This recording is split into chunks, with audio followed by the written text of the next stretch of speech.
Okay. All right, I make it 9:30, which is the time that we're starting today. So welcome to the second Organisational Excellence Committee meeting. I would like to welcome the committee members. We have Nick Glading online, Matt Wong in person. We are expecting John Mitchell, but we'll have to mark him when he arrives. And welcome to Megan and the staff that are sitting in the room waiting to present. Thank you. And welcome to anyone watching online. This is recorded. This will be recorded and we will, yes, and so if you are watching online later, please flick us a like. So we have an apology from Nicola King. So if I can ask for a resolution, there's no other apologies. What's that? No, do we have to pass a resolution for apologies? Yes. So Matt will, and I can second that. All those in favour? Aye. Okay. Are there any declarations of conflict of interest? Not for me. No. So no resolution required. Oh, I was going to do it karakia. I totally missed the spot, so I'm going to do it now. All right. Tuia ki ranga, tuia ki rara, tuia ki waho, tuia ki roto, tuia ki here tangata, ka rongo te po, he rango te ao, homie, huie, tai here. Thank you for your patience. I did get off put by people coming in a little bit late. Yes, sorry about that. Okay, declaration's done. Yeah, done. All right, there are no matters lying on the table. We have no registrations for public speakers. I would like to confirm the agenda. So I will move that the Organisational Excellence Committee resolve that the agenda be moved without alteration. And Councillor Mitchell will second that. All those in favour? Aye. Motion carried. We're on to item 1 nice and quickly. So we have got the health and safety. Minutes of the last meeting. I'm sorry, folks. One moment. Okay, so does anybody have any changes or comments on the minutes from the last meeting? All good. All good. So then I will resolve that the Organisational Excellence Committee resolve that the minutes from the 28th of April 2026 meeting be moved without alteration. Do I have a seconder? Councillor Wong. All those in favour? Aye. Motion carried. Now, thank you for your patience. Health and safety and wellbeing report. We have Ellen, Katie and John to report. So over to you. Good morning, through the chair. Just make a few highlights from the last quarter, if that's okay. Yep. We had a very good take-up of the organisation for the flu vaccinations in April, which was great to see. This quarter has seen one lost time injury, and as at the end of May, our triple was standing at 4.04, which is well below API of 9 or below. Also, thirdly, I'd like to highlight the excellent participation in the anti-bullying Pink Shirt Day event in May. Great to see all the teams coming out on Friday pink for that. And just one thing to note as well is that the contractor management system process and procedures are included as attachment B for your reference, as was discussed at the last committee meeting. These are good practice guidelines for engaging with and the safety management of contractors. Thank you. Any questions? Matt. Thank you very much. I'm just wondering, historical data. I know there's lots of historical data. How do we track the trends over years? And really interested to know seasonalities. So in the summertime, do our contractors have more reports of injuries? Obviously, they're out in the fields more. Just wondering if you could speak to that and maybe how we get that in some of those reports, that sort of longer data to look at trends. Well, we track data through my safety system for more serious incidents. The other sort of minor first aids and things like that usually come through the committee, each department's own health and safety meetings and things like that. So we have data going back, which is sitting in my safety and various spreadsheets and things, because minor cut first aid for a contractor, we're not going to sort of start putting that into my safety and things because it's a bit more involved, if you will. So we can pull all that data, it's not a problem or anything like that. But all the sort of more serious kind of events, they're all sitting in my safety. And we can spit out reports from, it was October 2018, it was implemented, the system. Yeah. So prior to that, I probably got stashed away my previous incumbents, which was all spreadsheets and things like that sort of thing. But from 2018 onwards, we can pull quite a lot of data, and especially across the organisation. We've spent the last few years, when as part of the contractor management system, was moving from that sort of spreadsheet type of, I don't know if you call it a mental practice, to shifting them into my safety, and we're getting much more data through from contractors for that type of thing, which is great for me, because then I feel I've got my finger on the pulse with what's going on and what have you. Councillor, it might be good to understand. We could do something like a 5-year trend report, but it might be quite good to understand, maybe if you want to select a couple of things that we could do that with and bring it back to the next meeting as a see how that flies. I think it's just to give us confidence that we know there aren't any trends appearing, and from what I understand, there aren't. But it's just good for us to have that oversight, just to know there are no trends, nothing to worry about yet. Well, the other thing is, because we've got such divergent sort of, this contract's different to this work, this work, this work. When I used to work at a refinery, I could predict we're going to get lots of gritty night because it's September, wind picks up, it's very dry. This month we will be getting this because we were performing the same sort of tasks in the same place all the time. So it is a little bit behaviory around doing that with this, because there's so many different aspects around what we do. But no, absolutely can pull together a 5-year. And we could put a seasonality lens across the That's what I'm thinking. I'm like, when you think of the park, the reserves, the time that's where they ramp up their work. So interested to know if there are any trends there. Can I have a follow-up question around that follow-up? With was it My Safety? Is that a system?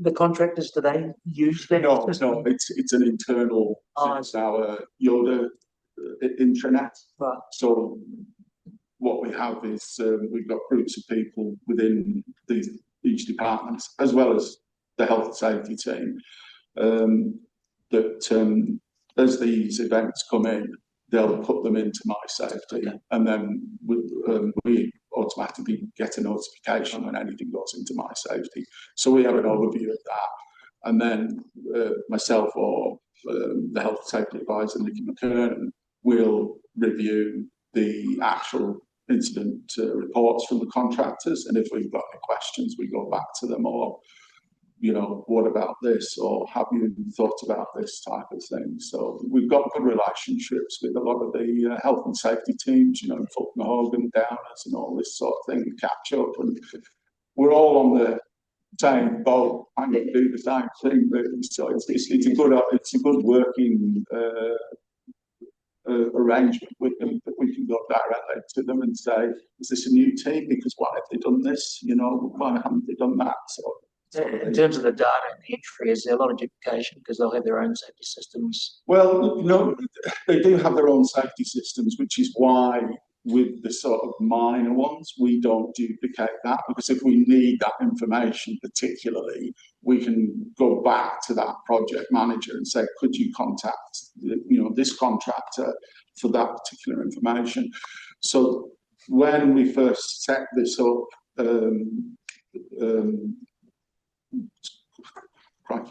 pre-COVID sort of thing, we looked at with the then GM of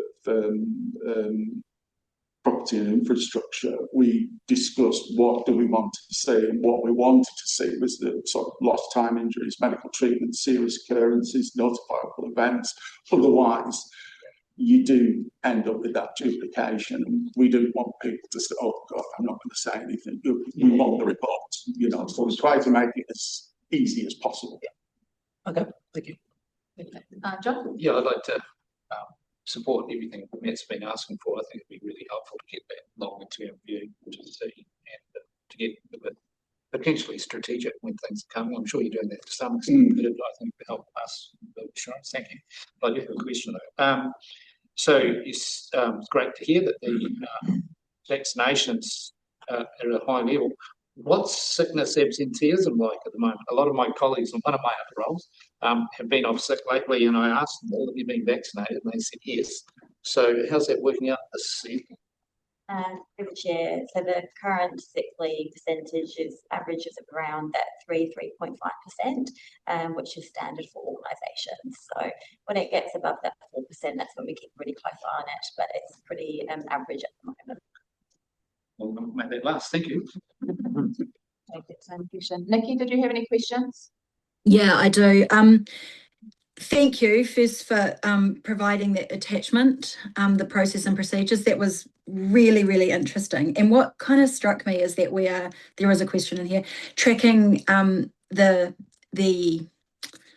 events, the health and safety events, but we're not necessarily tracking the mitigations that are within that document. And the document's brilliant, but it's also a lot, right? There's a lot going on, and I think there needs to be, but could we, I guess, distill some of the key mitigations that limit our risk that sit within that document? And I'm thinking about things like the insurance requirements, which require ongoing tracking, and responsibilities of the contractor, but responsibilities of our staff to make sure those are being covered off so that we reduce the risk to the manager, in this case Megan, I guess, and the chief executive. Other things in that document like the requirements to note the hazards to the contractor. And I know there is internal tracking kind of within the system, but I guess my question is, how do we know whether the requirements in that document, which mitigate our risk significantly, how do we know they're being achieved? So we use a system provided by SiteSafe called SiteWise, which is the pre-qualification. Yep. Part of the pre-qualification is that they must log their insurance documents within that system. And that system, I just dealt with a number of contractors that are sort of coming up for the expiry dates and what have you. Their system sends out reminders to their users that their pre-qualification or insurance documents are coming up for expiration and they need to upload them and renew them. You do have changes within those organisations. So if it's, Fred blogs at such and such and he's been replaced by John Smith, it's still going to Fred blogs. But I get a monthly report from SiteWise as to who's within registration, whose pre-qualifications coming up for renewal, and whose insurance documents are coming up for renewal.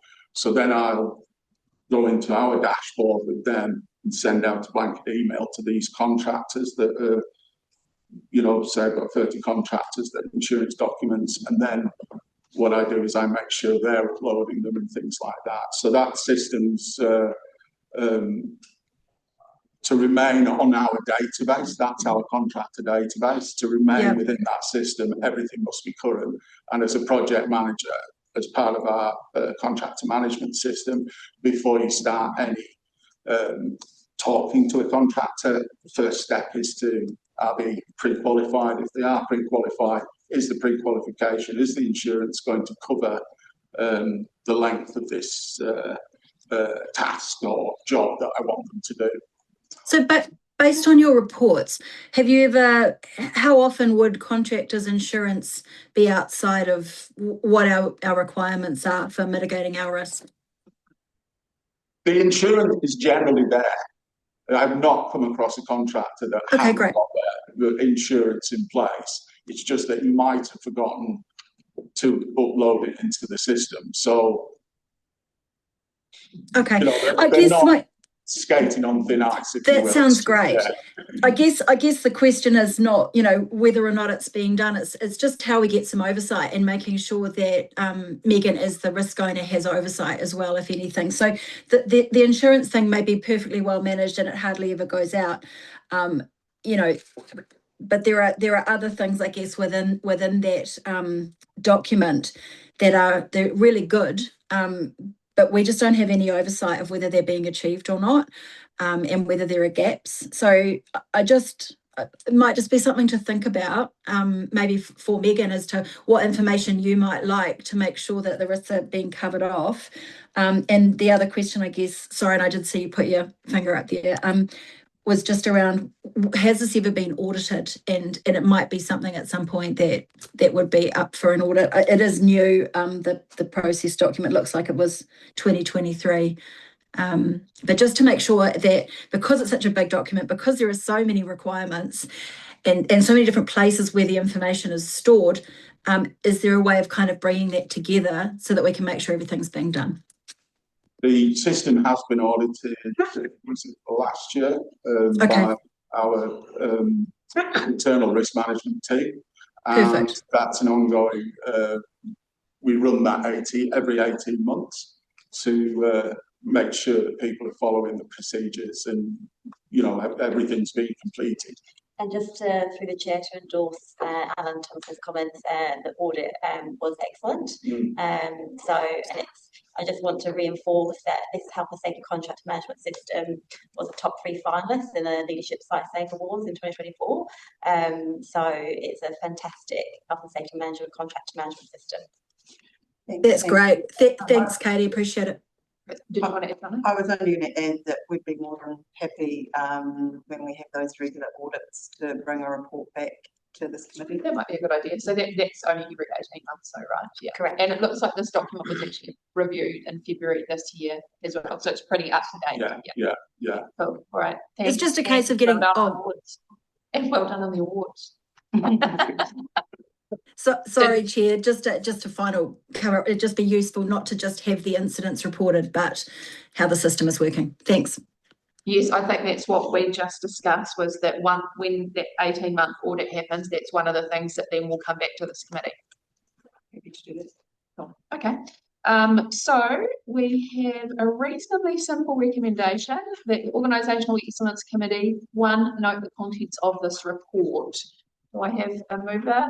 Councillor Wong and Councillor Mitchell to second.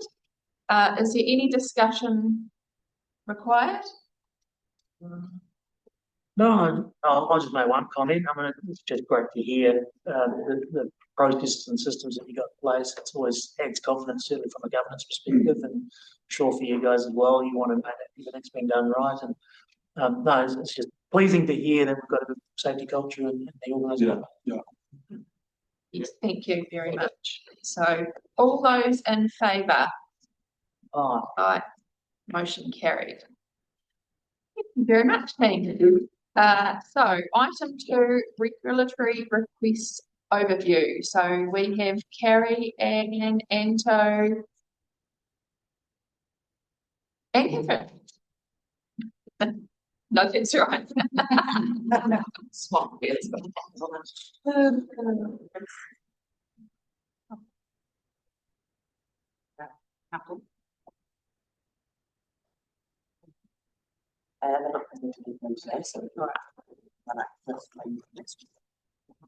Over to you when you're ready.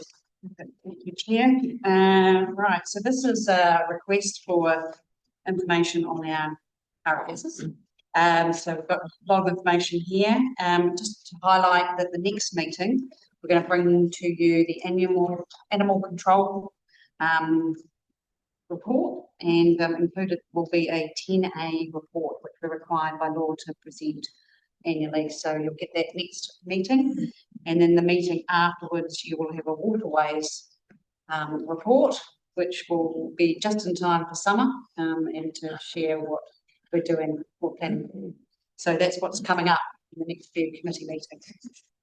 But yeah, I'll just hand over to Carrie to go through the attachment. Yes. You guys have all got this slide, but I'm just going to run through each of those slides just to give a brief overview of some of the key points within that. The first slide is around the number of requests that Regulatory received in the last financial year to the date that this report was written, which is a substantial number of requests, around the 8,000 mark. And it just shows the expectation from the community on enforcement to enforce the rules within our community. There is a substantial number of complaints coming through, or requests coming through. Onto the second slide, you'll see that the majority of those requests come through in the parking space, followed closely by animals and noise. So there are three sort of top RFS categories that we receive complaints for. Over half of those RFSs are dealt with internally by internal staff, and then a small number are dealt with by our contractors. So we've got two contractors within Regulatory. One is that deal with requests for service on our behalf with our oversight. One is the Regulatory Services contract, which has been awarded to Cougar. That contract started on the 1st of July this year, and was done through a full process last year. That covers things like after-hours animals, parking, free camping, noise complaints, things like that. And the second one is the Regulatory Waterways contract that also started on the 1st of July this year as well, and was also done through a full procurement process as well. The third slide just goes into a little bit more detail around what we see with those complaints, or a little bit more detail about those requests that are coming in through each area. And as Catherine sort of mentioned, in September we will be bringing the Section 10A report, which goes into really in-depth information around animals data. So that'll give you an even bigger overview of that particular space. You'll see that there's a couple of those boxes that are in red. Those are our urgent categories that we categorize as urgent, which kind of leads on to the next slide, where our urgent requests are things that are safety within the community. So we've got like roaming dogs, dog attacks, cars over driveway, and we've had quite a few urgent requests come through for the year, so 955, majority sitting in the animal space, unsurprisingly, with roaming dogs being a key contributor to that. It's something that we work on with our team, and 100% of those have been attended to within 2 hours. So officers have a response time of 2 hours for those urgent requests. Onto slide 6, actually the next one, finding a balance. It's really hard in our space to try and find that balance. We have 3 customers that we have to consider. One's the complainant that's putting the request in, generally somebody who is an alleged offender or having action taken against them. But we've also got our internal stakeholders that are making the rules that are being enforced as well. And it is a bit of a challenge to find that balance, because no matter what decision we make, there is always going to be somebody who's a little bit upset with the decision we're making. And generally, if you've got 2 equally angry people or disappointed people, you've found a little bit of a balance in between where we actually need to be. And that's where like our discretion and understanding what the rules intention is, and especially where those rules for internal stakeholders become really important. We've got a good example there around parking over a driveway. It's quite an easy way to kind of understand that balance of where those contentions come from. So you've got a homeowner who's calling in about a car over their driveway, or partially blocking their driveway. You've got a vehicle owner who's struggling to find a space in the town, picks a place that they think is appropriate, and going through a bit of that process, our officers will go out and do a bit of an assessment, and if they determine that that vehicle isn't fully obstructing the driveway, they take into account the key intent of the rule, which is to be able to exit and enter your property in an emergency situation.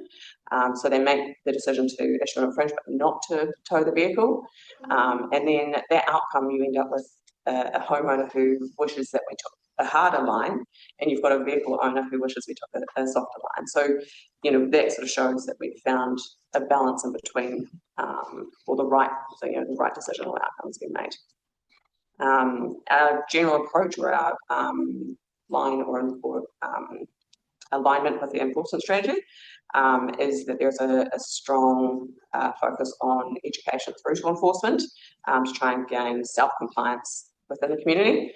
And when there's a need, we escalate our enforcement up in proportion to the issue at hand. And some examples of where we use education as prevention, and environmental health do drop-in sessions with the community, business owners to come in and learn about the community, signage, school education, dog events, things like that are all proactive things that we undertake to try and gain that compliance early on. And I don't know if I need to go through all of those examples that you've got them there in front of you, but maybe if I just pick one, which is like a dog barking complaint, where the officer will start off at that lower level and go and do some education around how that could be mitigated. And then if it's ongoing, then we may issue a formal warning at that point. And if then it continues, we would escalate that up through the enforcement strategy to the next level, which is an abatement notice. And then if that was still to carry on with the breach, we would then escalate that up again through to an infringer being issued for a breach of that abatement. And that sort of explains, even if you go through each of those examples right through to prosecution, those are sort of how for those really high risk situations where there's an immediate need to take some action, particularly around classifications of dogs, where there's a need to protect the community and have some tools implemented to put that protection in. And I thought it'd be nice to finish on a bit of a nice note and have these are verbatim comments through the SNATC and Solve surveys. We get a wide range of those feedbacks back. I thought it'd be nice just to share a couple of those nice ones at the end to show that the community do appreciate what regulatory do. You can see, I won't go through all of them, but look after your good staff, great communication. Every step of the process was forwarded and discussed, great communication process, prompt achievement. I won't read through the deep ones because my glasses are not there and it's quite hard to read. But you will have had a chance to read those prior anyway. So it just gives a good snapshot of the great work that the team is actually doing in that space. Thank you for that. And yes, I did like the ending on a positive note. And I think for your team, it's really important to focus on that, because I imagine you get a lot of negativity in what you do because what you do is really hard. So yeah, I think it is important to take those ones and that feedback. So I will open it up to questions. Mitch. Thank you. Thank you, yeah, I would echo what Councillor Wong said earlier. This is great, really simple, although the artwork and AI generated stuff, it looks like, but it engaged me anyway, so maybe it would. The question that Matt put though about understanding trends would be quite helpful, but beyond that too would be having some idea of another question afterwards. But can you provide the information with some geographic specificity so we know where the areas that only if it's significant, could that be reported to you too? Well, I will just refer you back to one of the early slides just to give you an overview of history of requests. So it was slide 2. Yep. So that's overall, isn't it? That's an overall one. So we can certainly go into significant levels of detail. We've got history that dates right back to the beginning of the system. But again, when I spoke to you at the last meeting, it's kind of getting some clarity as to what you want us to bring next time is animal control, and that definitely looks back at historical data right into that detail to show trends. So say, for example, attacks, which is a major priority for us. It'll go and show the history down to that people that we're looking for. Cool. It's useful to know where things have been, though, particularly seasonally, but and area-wise, because the district's changing so quickly. Where are the things that we should be thinking about in the LTP, for instance, where the problem is going to be there in future. One way to do that is the trend. So, yeah, we look at that consistently every month. We're looking at the trends and seasonal trends, particularly in all regulatory aspects have massive trends. Freedom camping is probably the best example. Yeah. Parking as well. And as we work through meeting this group into the future, we're able to sort of focus on what areas you'd like sort of information. It could be freedom camping before next summer, for example. Exactly. But certainly waterways, we're looking at those trends as to where we've had the peaks and troughs as we go.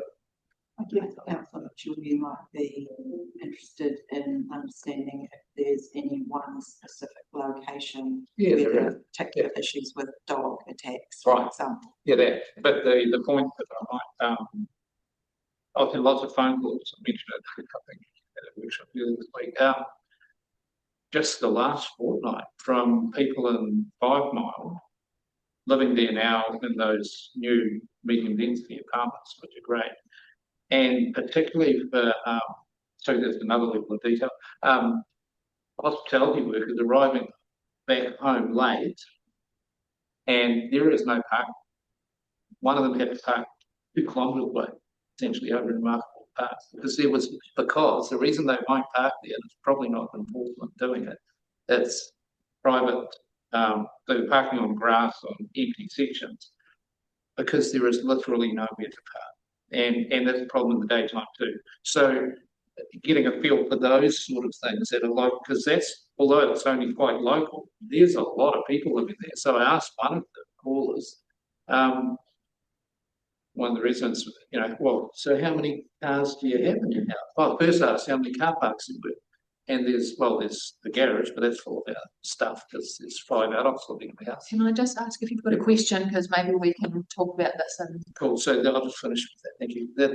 And then I asked, and how many vehicles do you have? Well, there's 5 vehicles. So how are we looking at that problem, a growing problem, and what role might the council have in looking for potential mitigation of that problem? Through the chair, we do have that data available to us, and we can actually snapshot some of that to you in a further meeting. But on a map, we have complaints, a little dot of the number of complaints that we're receiving in a particular area, and the same the number of infringements issued in the area. So we have 2 maps that we can put on top of each other, both for freedom camping and for parking. That might actually show those hotspots of where those locations are.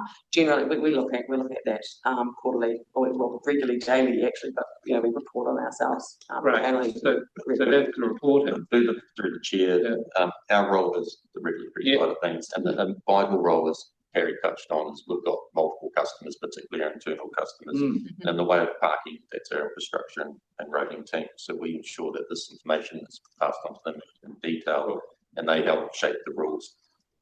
This group will certainly have a challenge moving forward, and it has been ongoing for some time, of how do you work with the community around parking. There's proposed developments in the future which can have less parking or no parking. Our role is to ensure that the rules of the community are being met where appropriate in accordance with the prosecution and enforcement strategy. But to solve some of these things, particularly the 5 Mile topic, majority of the area is private. You've got a small number of car parks which are public, which we do enforce. To solve that problem is a complicated one, and it's unlikely that regulatory would be able to solve the parking problem if there's more cars than car parks. Fair enough. When we use that data as well, it's more that we tailor our enforcement approach to that. So we use that data ourselves to make sure that we're targeting the right areas. Well, so for this committee, I'll leave that for discussion later. Thank you. Thanks. Thank you, Matt. Thanks, Matt. Try and form this as a question. I'm not sure how I'll do it. For us as the policy deciders and makers, and there are some parking policies coming up, it would be good to know how you can feed back to us the hotspots so that we know the problems and where they exist as we shape policy. How could you report that? And it sounds like you've got a heat map already. Great. But how do we really hone in on those troubled areas so that when we create those policies around parking strategy, for example, that we're considering all the information you have in your heads, which is quite critical to how we do it. Effectively, I think during that policy making phase, we'll be ensuring that all the information available, which is significant, is with the policy team. And they'll be distributing that information to whoever's on that working group or the panels or council as part of that policy making process. Whenever a policy team works through the development of policy or rules, the first thing they go to is the data that we hold and start shaping it from there. So it'll be about ensuring there's an expectation set by whoever's working with the policy team that that information is at the forefront. And it usually is, like any development of policy or rules, is usually demonstrating how they've got there using that data. Food and camping would be a good example of that. So it is certainly used. If you as a group don't feel like you've seen it through that process, it's probably best to highlight that with the policy team. However, this is certainly a place where you can get more in-depth understanding about any of these topics, whether it's parking, freedom, camping, as we talked about. The next one is animal control, then it'll be waterways. So, and if you've got a topic coming up like parking strategies and those sorts of things, you might want it more in-depth, specific. It could be another RFS, but into the detail on parking with all the impacts, the whole lot. I think that was probably the point I was trying to get across, was having that really honed in information for the real difficult spots and how we can solve it with making new policy that actually is appropriate. So yeah, that'd be appreciated. Catherine, did you want to say something? And thank you, Chair. The only thing I was going to add was take assurance as well that the team are also making sure that they can enforce those policy changes. So, you know, so they're really wrapped up in that process to make sure it can actually be enforced. You will. Yes. Nikki, did you have a question? It was a question about whether some sort of reporting is possible as well. Same theme, you know, a table just with issue, location, information passed on to which team in the organisation, because that would then give us, highlight the issue, then we can go to those teams, because it might be the policy team, or it might be the parking team, or it might be somewhere else. So if part of your work is to pass information on, it would be helpful to have that kind of table of what you have identified as of an issue and where you've passed that on to. Can I just clarify your question? Is that possible? I don't know if I can do that, but I'm going to. So there's 8,000 requests a year. Are you wanting a table of all 8,000 requests? Because that's what I heard.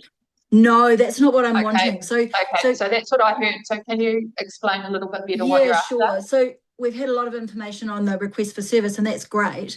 But what you're doing in the background is identifying, it's the same thing Matt and John were speaking to, is hotspots. So are we getting a whole lot of people parking on verges where there's no signs? You know, have you passed on to the roading team that we need a sign? Now, I know that sounds pedantic. I don't know the volume of information that you might have, but it would be, and the volume of things that you pass on to the other teams, but I think it would be really helpful to understand what you've identified in the course of your work, and then what you've done with that information in terms of passing it on to the people who can implement it.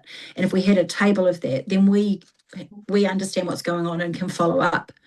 Thanks, Nikki. I can speak to that briefly and probably cover it off through the chair. So all information is passed on, and as I sort of spoke to Councillor Wong about, is that during the policy formations and the rulemaking processes, all that information is passed on through the teams, but more regularly than that, it's a daily occurrence. If there's an area where there's an issue which doesn't have a sign, there'll be a sign request put through to the team. So there I don't know if a table would really assist, because it will just demonstrate that every RFP follows through the full process. Right. Every team within the organisation that's affected by those received information. A really good example, which Council sees at a high level, actually at a detailed level, is the consistent reporting from the responsible camping team over the last sort of 6 to 12 months, where it goes into the detail of the RFSs, the complaints received, and what actions being taken. So the teams that are utilising information do report back in the appropriate forum where required. If I can just, is that all right through the chair? Do you want to go first? Maybe. Yeah, I'm just going to go first, because I'm just going to kind of try and summarise what I think everyone has been asking for in a different way, and to kind of bounce that idea. So, because actually I've heard 3 completely different ideas, which I think is all trying to get the same information. And I think we need to balance the amount of information that comes through as to what's most useful. So, because I don't think necessarily breaking it down into different areas would be particularly helpful. What might be helpful is highlighting any outliers. So where I think that's what most people are talking about.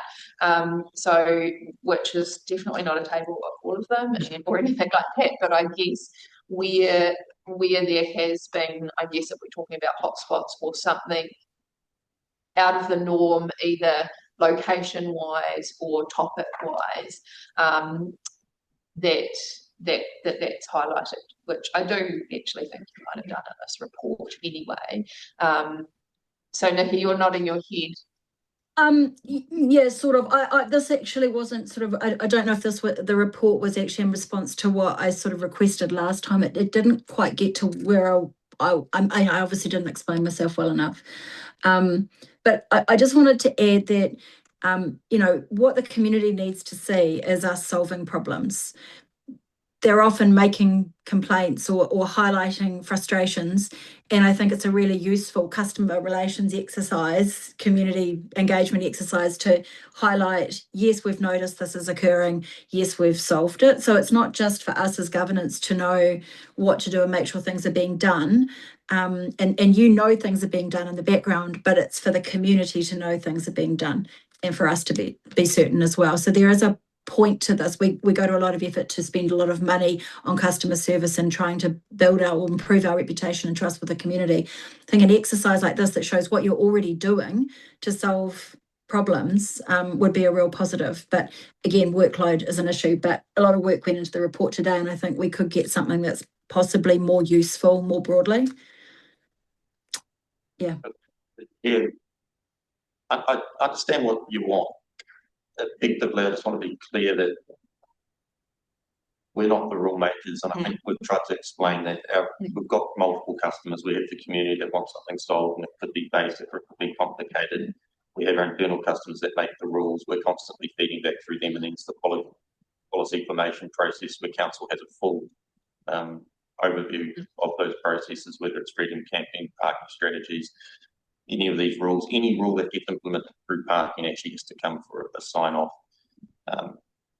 As we identify trends, we certainly raise them where it's appropriate, and more recently that was the trading kind of matter, which we're working through, but we are getting some great results. But that was a significant outlier that regulatory did have more control over.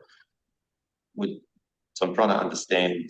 I think, Benito, it's possible. I mean, you've articulated it quite well previously. I mean, there is a definitive activity that is regulatory based, and that is used to help influence, the organisation's policy and your decision making. And I think at best, the regulatory team can come here and report on. Yes, they can report on outliers, and yes, they can report on key issues, etc.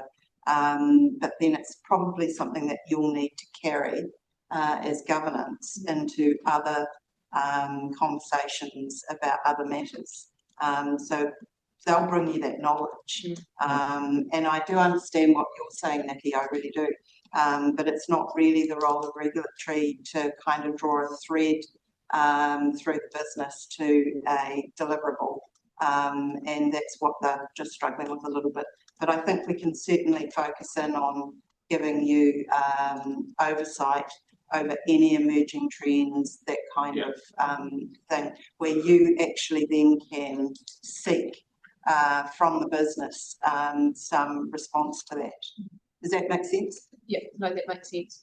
I'm going to just take it down a level because it's going into the report. The parking issue, safety and other, that's like 3,000 or something. What is that mainly? I know that other kind of can mean everything, right? But it just seems to be quite a large number. It is the majority of our parking complaints in that category. And it's actually something I thought of when I was doing this report. We've only got a few other categories that we were, in the past, people were interested in knowing those data areas, particularly through policy making, where there's bylaws in play. The majority of parking complaints are around that safety issue. We could in the future, it's a big piece of work, but we could, if there was a desire to break that down further, we could make that happen, but it would be a big piece of work to break those categories down further. So is that people complaining about where other people are parking? Yeah, okay. So parking on the lines, all those things. Okay, parking on the grass where they shouldn't be and things like that. Okay, Matt? Just a question on page 55 of that graphic here. Just wondering how difficult it is to differentiate between parking, abandoned vehicles and freedom camping. Because I assume there's a bit of grey area. So who determines which category it's classed? What slide are you on? Sorry, I'm sorry. We're on this.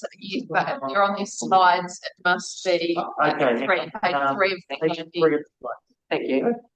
So ask that question again. Sorry. So parking, abandoned vehicles, and freedom camping. I can imagine there'd be a little bit of overlap with those three categories. How is that defined in terms of which category you put in? Yeah, so customer services work received the request, they put them into specific categories. If regulatory determined, we've got regulatory support officers who assess those requests. If they determine that they're not quite in the right category, they will reallocate that to the correct category. So they are quite separate issues. Okay, so they can be quite clearly defined. Yeah, and generally where there's a request for two issues, it might get split into two. So we've got the parking issue going to a parking complaint or a request, and if it's freedom camping or whatever, then the freedom camping aspect will get raised as a separate request, so that you're dealing with two parts of that request, if that makes sense. And follow up to the freedom camping one. With the freedom camping ambassadors and the responsible camping team, if they scaled down, would you see a decrease in the freedom camping RFSs? Do they put them through, or is it members of the public? No, these are all members of the public. There is internal communication around hotspots with ambassadors and things like that. There may be a slight increase in requests that come through without the ambassadors there for doing some education bits and pieces, but I don't anticipate that it'll be a significant increase because of those ambassadors not being there. We would still get those requests through from the community of non-compliance anyway. So Okay, thank you. Right, any other questions? Nikki? Sorry, quick one. For next time, could we get sort of as a regular item infringements, parking infringements issued versus parking infringements reversed? I just have an interest in that area, and it's not for forever and a day, but just to kind of, I'd like to understand, there's a lot of work going on, a lot of money spent. Are we getting it right at the front end? It's just a bit of a hot topic for the community. Would that be possible? Through the chair, obviously, Mel. I'm seeing some nods from yes, so through the chair, that's very simple government. Okay, that can be edited. Thank you. All right, what are we up to? Item 2. All right, so we have a recommendation in front of us that the Organisational Excellence Committee note the contents of this report. So Matt's going to move. Councillor Mitch will second it, although, wait a second, discussion. Yeah, so I think one of the things, you might see more of these sort of questions happening, hear more of these questions happening. Out of our away day last week, there was a desire to make sure that the different parts of the council doing this excellent work are connected up at a governance level. So for us to be able to do that and share, because some of the issues, because I'm deputy chair of the Smart Growth Committee, so things like parking enforcement then can quickly flow across to smart growth, because it's just responding to stuff once it eventually comes through the system. It's not particularly smart. So if there's opportunities to make those connections, because I would rather see fewer parking tickets being issued by council contractors or contractors to private landowners in the 5 Mile and elsewhere, if the council can get in rather than regulating, we can't change the policy that's imposed by government. We could perhaps get in and enable a solution that means there's more land available privately for car parks. So but we can only do that if that information is available.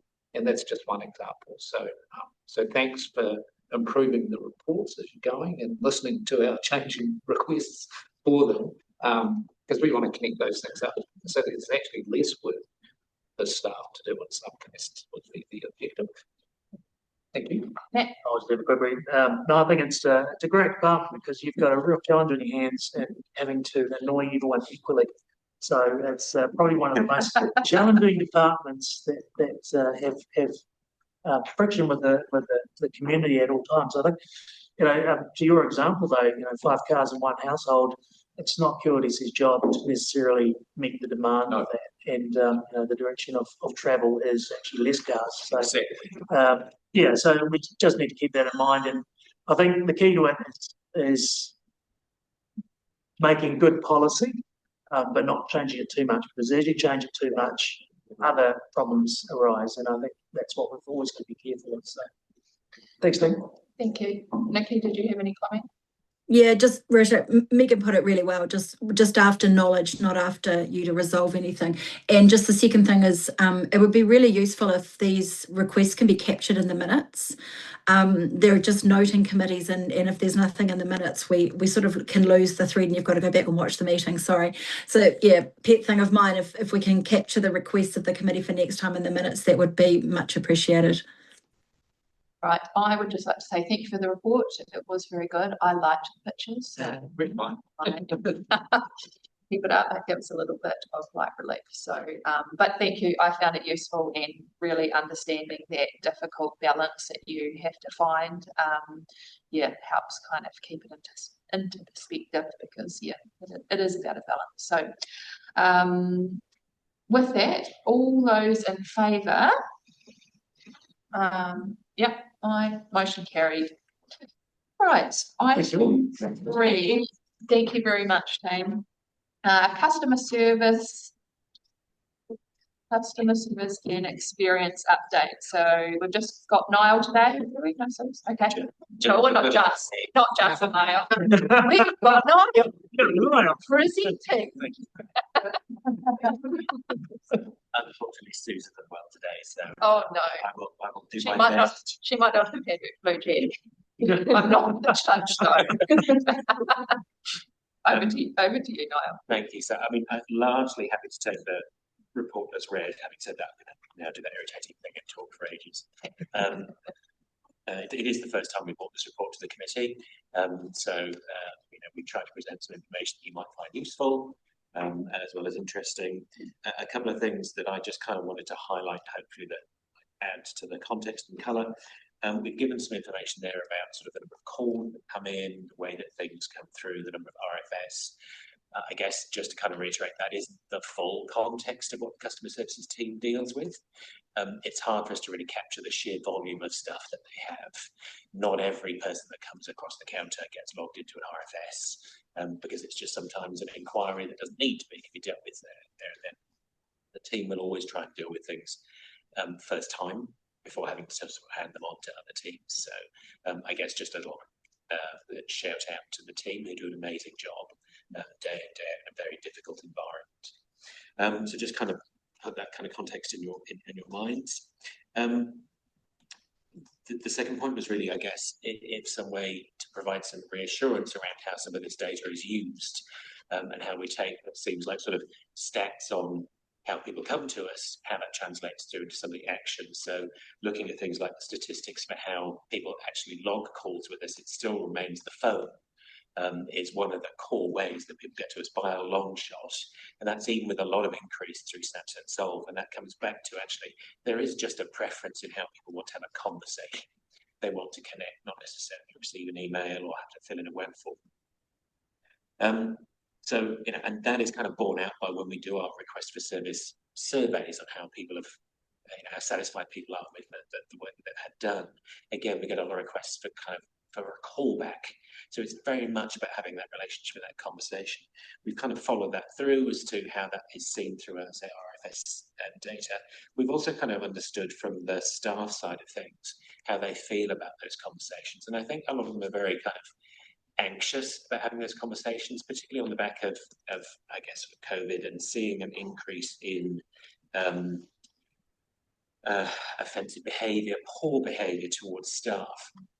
So we're using that insight through our customer experience training to sort of provide a better grounding for the importance of having that connection with people.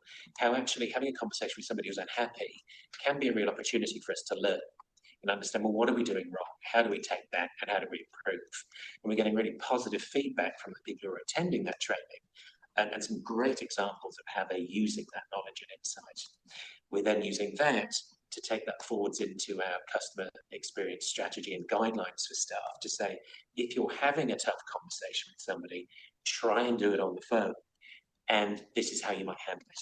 This is how we handle it consistently. So that, and it's actually something that came to the customer experience strategy group yesterday, was for us to really focus in on the telephone.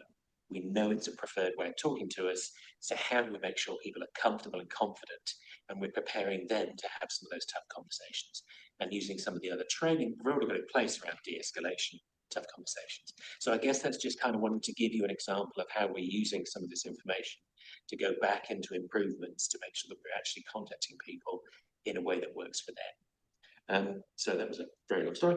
And then the last one really I wanted to just highlight was, we've talked about in the attachment the infringement reissues project, which is a really big piece of work and a very important one that spans customer services and the regulatory team.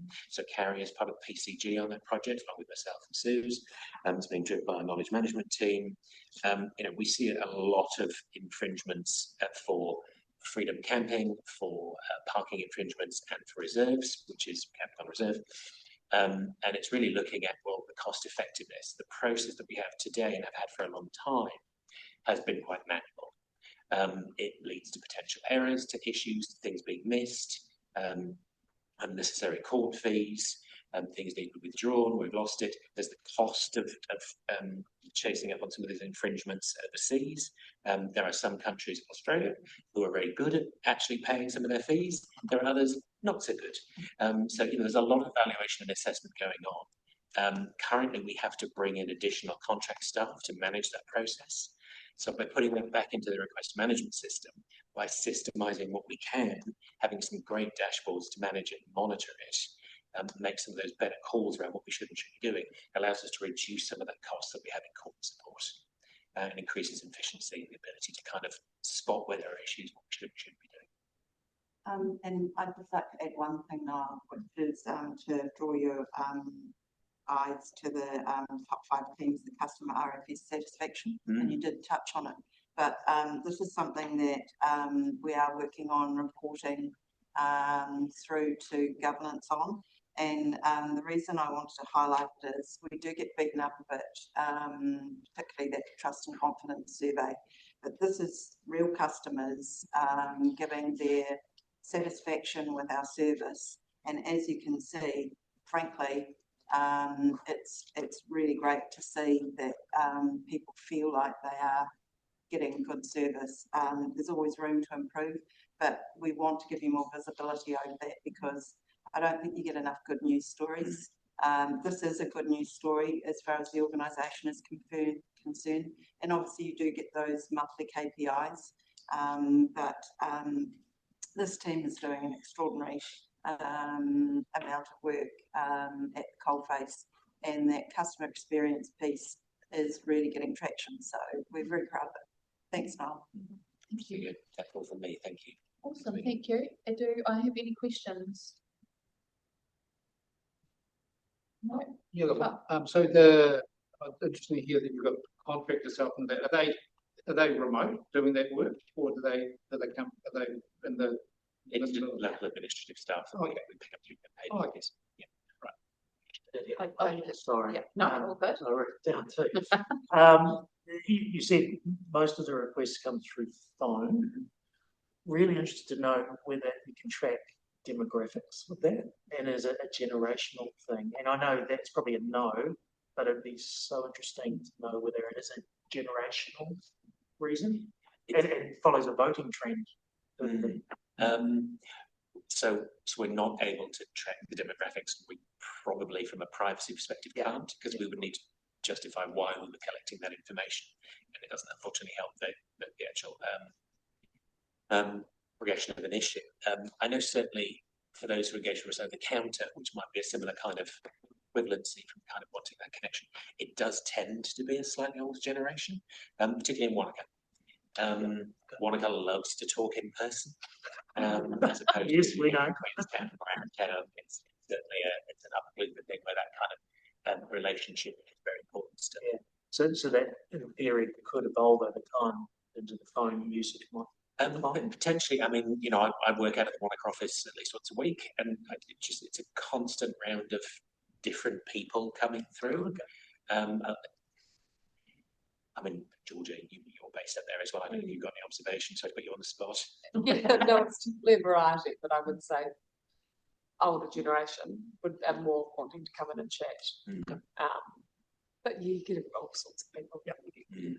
And we thank you. And we may see more people, you know, as we see things like the rise in Snaps and Solve.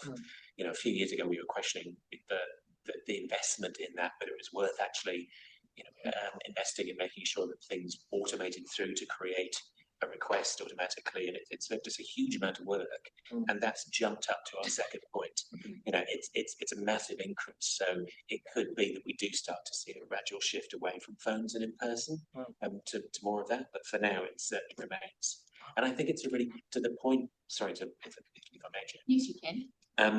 I think to the point earlier around the preference around having a conversation on the phone or in person, it's one of the things that we came through with the conversations yesterday at CXSG was very much that from a trust perspective, we're looking to continue to build trust. Trust is often built through a relationship one-to-one, whether that's a phone conversation or an in-person meeting, a drop-in session. It's harder to build trust over an email or through a web form. So I think it's an area that we're really keen to keep promoting. Whilst it does require investment from people, I think long-term it will continue to pay dividends from a trust perspective. Nikki, did you have any questions?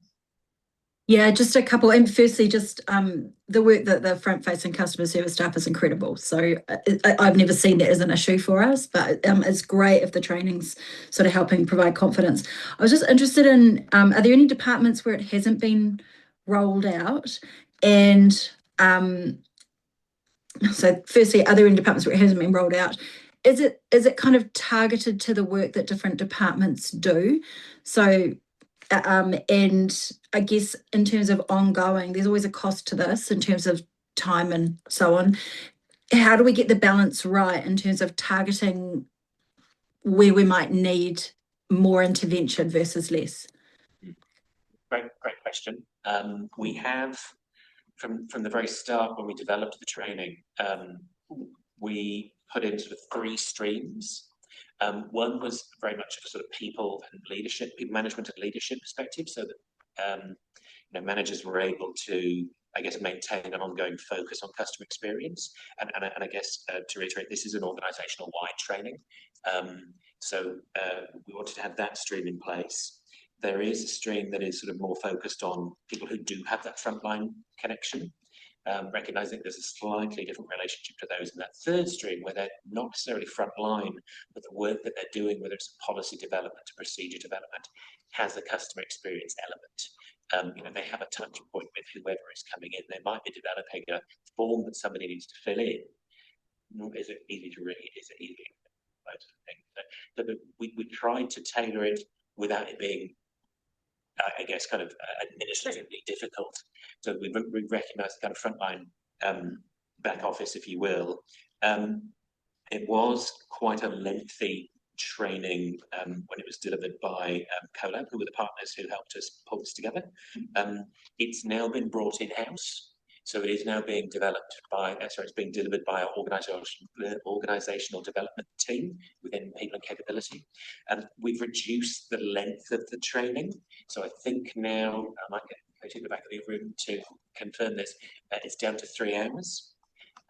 So it's a much lesser investment of people to take time out. So we're getting much better turnout for the training and getting great feedback on it. So it's more cost effective for us to do it.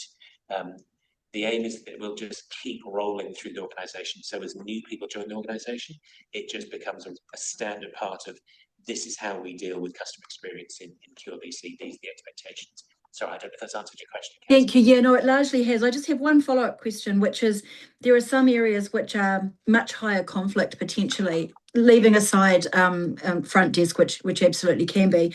But I'm thinking of the legal space when we're prosecuting people, regulatory and leasing properties, things where we really are, you know, potentially putting stress on people. Yep. Those particular areas, are they getting a specialised stream, and are they getting more targeted training? Because for me, those are the areas where I see get feedback on. Yeah, no. So yeah, right to acknowledge those teams. It's as you say, it's a frontline customer service. It's the regulatory team. I don't think necessarily there's anything that sits within our legal team. Could be corrected by others, but I know specifically some of those frontline teams do have more dedicated de-escalation, dealing with difficult conversations. So it sits outside of our customer experience training. It is very targeted to say, if you're in that kind of elevated situation, here's how you would deal with that. Here's how you have how you deal with a tough conversation. We've also put in place our procedure for dealing with unreasonable customer conduct, which has been rolled out across the organisation as well, which is based on the Ombudsman's guidance for, now I can't get the phrasing right, managing unreasonable complaint conduct. So it's in alignment with that, which is sort of standard piece, which is a great resource online at the Ombudsman's website. So there's a number of things we've put around that to try and make sure that people can manage those tough conversations. I understand from OD that there's a more sort of focused one around dealing with some of those tough conversations that's different from the de-escalation that's coming as well. So it's an area we're very, very conscious of. Thank you, Noel. Thank you. That unreasonable complaint conduct is very interesting. Is that something you roll out for councillors? So what, the Ombudsman's or the internal one? I can check there's no issue with the internal one. I can reconfirm that. I'm just wondering because we also deal with some unreasonable. I'm actually just going to say we deal with a range of people as well. But I'm just wondering, like, can we take that away? I think. Yeah, I mean, it doesn't necessarily be exactly the internal one, but I'm like, that could be a really useful thing for councillors to be upskilled on as well. And it might not be that exact one. It sounded like I had a whole range of things, but that could be really interesting for councillors as well. Yeah, for elected members. Yeah. Okay. And absolutely, if nothing else, I guess as an immediate action, very happy to point you in the direction of the Ombudsman's guidance, which is a great little step through. We could it was great, but I did this out ages ago. It's a very easy and accessible resource. Okay. Very helpful. All right, thank you. All right, so we have a recommendation in front of us that the Organisational Excellence Committee note the contents of this report. I'm happy to move that. Have a seconder. Councillor Wong. Any discussion? I'll just make one observation, just follows on from the previous topic. So there is a table in here, it's under the heading of Snaps in Sold Performance, and it does have 2 years back. So it's actually quite useful. You can see quite different stats coming through Snaps in Sold, which is actually quite useful business intelligence. So, so it's just an example of that works. But otherwise, it's great work. Thank you very much. Thank you. All right. Sorry. Nikki, yes. Sorry, and look, I am reiterating here, but just putting a bit more emphasis on it. I have been concerned in the past, some of the things that have been sent through to me by community members, emails and so on, sort of in that regulatory, legal, property leasing kind of space. Sometimes timing and the tone of emails and conversations that have been relayed to me have been, I guess, in line with that kind of work as you would see it in the private sector, and would be more expected. But it can cause people significant distress. And I just think if there's an area that we wanted to target, I think that would be it, to ensure that those teams who are in a conflict situation or legal situation, or imposing costs on people in a sort of a individual negotiations way. So I'm not putting this very well. If there could be a stream around that, so that things are delivered with more empathy and more consideration for the pressures that these people feel, because they are still our customers. I think that would be really helpful. Thanks, that's all. Matt, did you have any comment? Oh, yeah, just one comment about the frontline team. They're the pointy end of the friction point with the customers, and they're part customer service, part psychologists. So they've really got to play that fine line. And I just want to say that credit to them, because they have the hardest job, I think, and it's the departments that they rely on to provide the information in a timely manner. So, differentiating, actually, the customer service staff are the ones that are the heroes here, and it's the departments that actually have to be the ones that actually deliver the information in an accurate and kind manner, right? So, focus on where we need to have that information. Thank you, Matt. Right, so we have the motion. All those in favour? Okay. Motion carried. Thank you, Niall. All right. Item 4, you're staying here, are you, Niall? So we've got the privacy report, and is it just you, Niall? Or Katie, and Ryan, and Brendan as well? No, Brendan. Welcome back.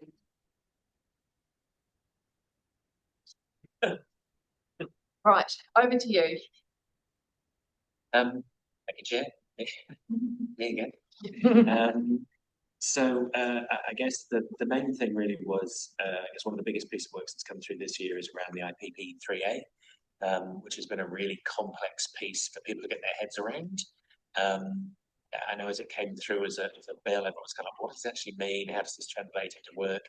There's been some fantastic work done by sort of records management, by the legal team, really looking into how this might affect the organisation. And I guess actually the effect came through as sort of fairly minimal. But what it was another great way of getting people to question privacy responsibilities and just drill into how they're handling data again. So that's been a really good piece of work that we've sort of comfortably rolled out. We've made various updates to that. It's been reflected in our privacy policy. I think just also the reflection that, and I was thinking about this in the car on the way this morning, the first one of these we presented 4 years ago. I think breach-wise, we were around the kind of 8 or 9 mark. And the conversations that were going on amongst the organisation were at a very different stage to where we are today.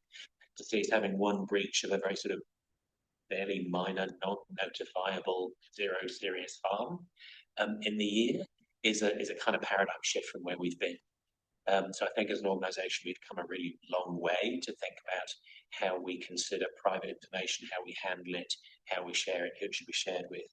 In fact, it is now a core part of our onboarding for people to complete privacy training. And the refreshers are done that we've got like sort of a team in place that looks after this, having 4 privacy officers with support from officers across the organisation.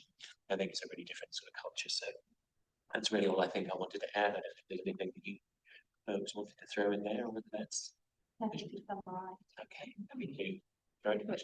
Thank you. Do you think, you mentioned that there was kind of minimal, we didn't know what the effect would be, but it was minimal. Do you think that was due to the changes that you kind of had made that had brought those breaches down anyway? So potentially you're a little bit ahead of the game when that came in. Is that okay? Perfect. Awesome. Any other questions? Nikki? Nikki, your sound's off. Thanks. What would be the highest risk areas? I mean, it's obviously you're doing a great job, but if there are higher risk areas in the organisation, which would those be? Through the chair, I'll respond to this. I would say where there's volume. For me, I think when you're working at fast-paced, high urgency, it's human performance. There's always error.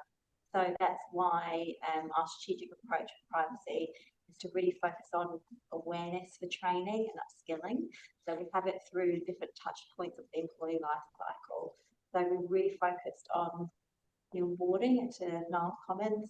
So hence we have it through the learning management system, online modules. We also have it as in-person training as part of the QLDC induction, which is in person. And then we also have it through our annual privacy awareness week that we always acknowledge we have to do refreshers as well.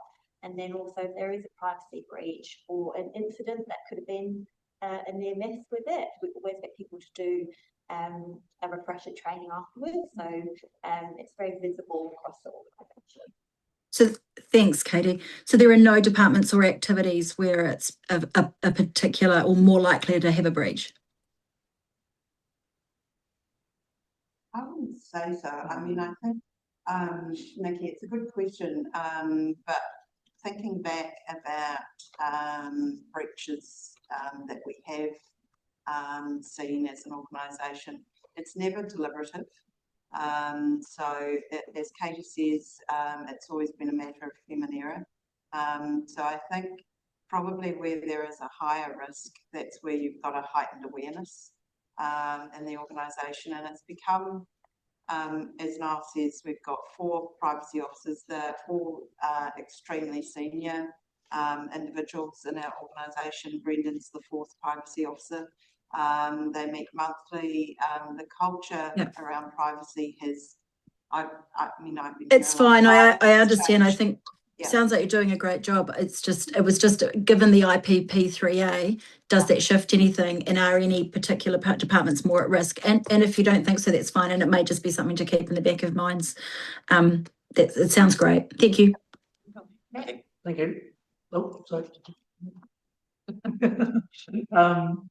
Sounds like recurrency training happens when there's any incidents happening. But running, take a safety lens to this. What's the process for looking at elimination of the error? What is it? Elimination, mitigation, management. How do you approach it as opposed to just recurrency training? I think, and it's a great question. So I think there's 2 ends to that. In that, if I take the example of the breach that we have recorded in here, we do try and take a sort of lessons learnt perspective. So we recognise something's happened. So how do we prevent it from happening again? So that was an example of something that happened through an attachment in a report. So we picked that up and been sort of corresponding with John about how we, there's feedback to the particular team, but how do we update our report template, for example, to signal that as a report writer, you are responsible for this, and just being really clear that somebody needs to own this responsibility and not assume somebody else is going to do it. So we do try and pick up those kind of circular things to go back to assuming. I guess the other area has been the big focus for us the last probably 18 months, and it's reflected in here a bit as well as around the privacy impact assessments. So taking it back to before somebody actually gets to an issue, maybe we're putting in a CCTV camera or an e-process, or how do we ensure that people are doing the privacy impact assessment up front, so that they're considering it, so we don't even get to a breach. And that's why the legal team have been working through creating our own template.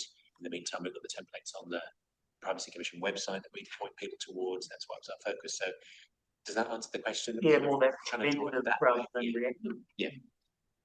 And from a technical point of view, there's been a couple of small changes, maybe. Certainly now, if you're emailing someone external to the organisation, that's flagged, and so that wasn't the case a couple of years ago.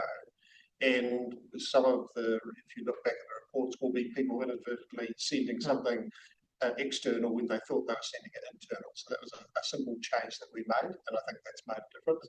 And I also think the better discipline around using our document management system and using that as the source of truth, rather than maybe information living in email or in a network drive where it's easier, to share that. You need to go and going to copy that into someone. So I think those changes have made quite a difference and are reflected in the numbers that we're seeing here. Thank you.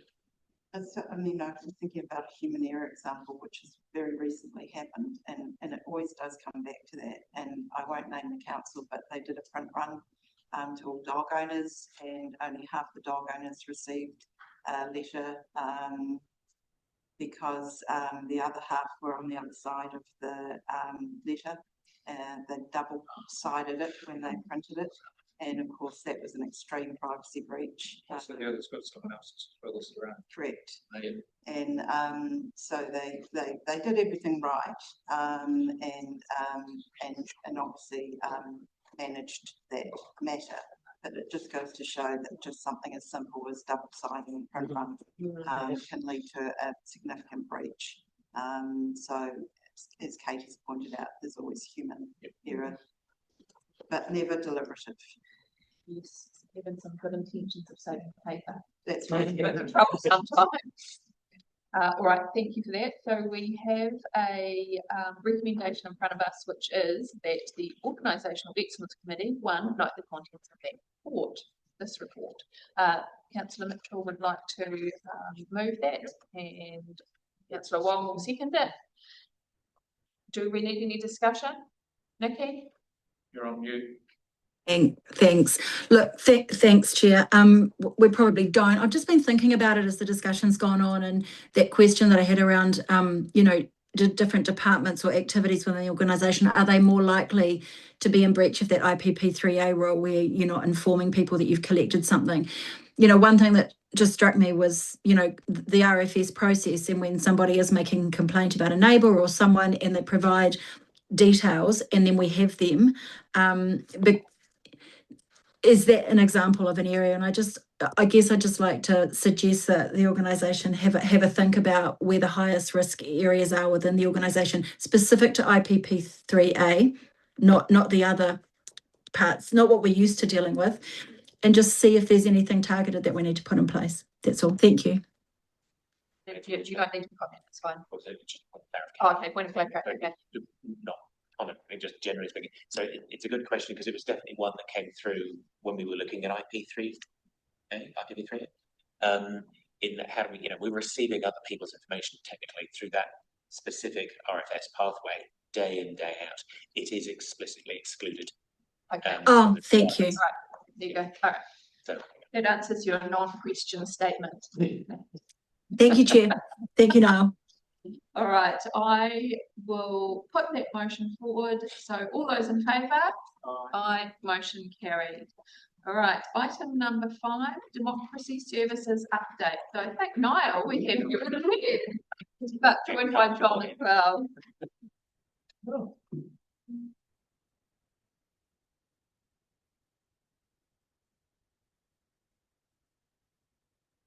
Over to you. Just a couple of comments from me again. Thank you, Chair. One was around the just sort of acknowledging the recommendation on the representation review. Conscious also that you've got a workshop this afternoon as council on the Head Start programme. Currently, under legislation, there is no ability for us to not undertake the representation review, unless there is some sort of legislative change, which is still required under the LEA, because we're coming up for our 6 years for having done the last one. So we will continue to, the team will continue to truck on and do the representation review until such a time as anything may change. So it's just acknowledging that in there. So what is coming to you in the workshop in August and a meeting thereafter is the decision around the voting system being STV versus FPP. So there is more information to come on that 4th of August to have that conversation. So really just acknowledging that's why that item is still carrying on. And then just recognising we've brought your recommendation resolution. I know, it's very exciting. The policy on the appointment of remuneration directors is a requirement of Section 57 of the Local Government Act. Previously, it has been looked at by the Governance Subcommittee. In the absence of that committee, it felt appropriate that this was an appropriate pathway for this policy to come to. That policy has been proposed to be updated to recognise that the Governance Subcommittee no longer exists, and therefore it's more broadly kind of recognising that recommendation should come from an appropriately empowered or delegated subcommittee, committee or panel for various activities. whether that is recruiting REM for directors, etc. And also acknowledging the fact that we will soon have the WSCCO in place. So acknowledging it's gone from one to two council control organisations. That's probably it. Happy to open it to questions. I've got a question, but I'll let the others go first. Good. No? Okay. I have got a question around, because I'm just a little, and I get it that we had a subcommittee and now we don't, so it's a little bit complicated. And I guess where my concerns lie are around the reappointment. So it's on page 100 of our agenda. I'm not sure what page of the so with the reappointment, we're still talking about a subcommittee, but because it's a reappointment and not an appointment, a subcommittee wouldn't have necessarily been appointed. And I'm just a little bit concerned that that it kind of, I'd rather it just say full council, or that full council has to do a subcommittee. I'm just a bit concerned that people will be like, oh, well, I was on the subcommittee when we did the last lot of CCO appointments, so I can be appointed to this, and I can, just a little bit concerned that that doesn't have enough. I don't know what my question is, sorry. I think I do. Okay, yeah. You can hear it in there. You can hear can my concerns be addressed? Yes, I think the concern, if I'm right, is that we would have, for example, a director for the QAC or the WSCCO appointed, let's say, 2 years ago. Yeah. We come up to the end of their term. Does this suggest that we are relying on that original subcommittee or panel to make the reappointment? Yes. So, and I think the intent would be no. Yes. We would be looking for a new panel or a committee to do that. Yes. So we can clarify that it would require the appointment of a new panel to look at the Yes, reappointment. I think that would satisfy me. I just am a little concerned that this could be read as, oh, I was on that subcommittee 3 years ago, and the way that our terms and their terms work is they don't necessarily align. So you could have someone that, it just is a little messy for me. So, do we need to make those changes, or can we request for those changes to be made? Because this needs to come to full council. We're just recommending it to full council, isn't it? Yes. So we can just add subject to agreed changes to okay. the resolution. Yeah. Yes, I think that's fine. So I think we can acknowledge that that would require a new panel subcommittee to be convened to look at the reappointment. Yes, perfect. And that would have to be by resolution of council. Yeah. Okay. John, did you have a question? Yeah, well, that was what was going through my mind when I was reading it too. Would it be helpful, because there's a lot, as Chair identified, there is now some confusion because of the change in committees. Would it be helpful if this committee was the first port of call for determining whether the panel needs to be established, rather than sending it up to council for a full decision, to essentially play that gatekeeping role that that committee provided before? Would that be helpful for staff? I mean, we meet less regularly though, that's the only thing. So it might be because these things will probably be time sensitive, or unless there's a resignation of the board, typically they tend to run on an annual basis aligned with an AGM. Yeah, okay. Because the appointments run AGM to AGM. Okay. So they, for the QAC, for example, they sit around the October time. I don't know when the WSCC will have its AGMs. No, but this is the only committee that has something like that area of mandate. I mean, I don't have, I'm interested to hear in terms of like the staff logistics, in terms of that working what. Yeah. It's not in the terms of. No. Okay, yeah, so that would have to be changed as well, yeah. Can we take that away and think about that? Yeah, please. I think it might help. Because otherwise we're scrambling around the council each time. I think it would need to be a consultation with the wider council. Sure. So that we can have a think about that. And it could be that in the council meeting that this comes to, will this come to the 23rd July council meeting, or we miss that? Yeah, it doesn't actually. Yeah, it doesn't. Because we can recommend. But this I to think them we could also have that discussion as At at Yeah. that council meeting, because I do think that's the type of thing that everyone needs to be involved in meeting. And it could well be that this committee almost becomes the governance subcommittee. Yeah. Do you know what I mean? If that's what was agreed, I mean, that could work. That could be something that gets brought in. So maybe my question is if we could have a little bit of thought about if that's something we are going to propose, what would we need to change in terms of reference? How would it look in this? I think then from a logistical perspective, it's certainly simpler from a staff perspective to have to go through one body for appointments and reviews of these that are dealt with by this policy, rather than seeking a panel every time. Yeah. So it would require, if what council were happy with it, it would require a change to the terms of reference. This policy, I think we can, we've tried to make it generic enough so it sits with either a committee, we've written subcommittee or panel.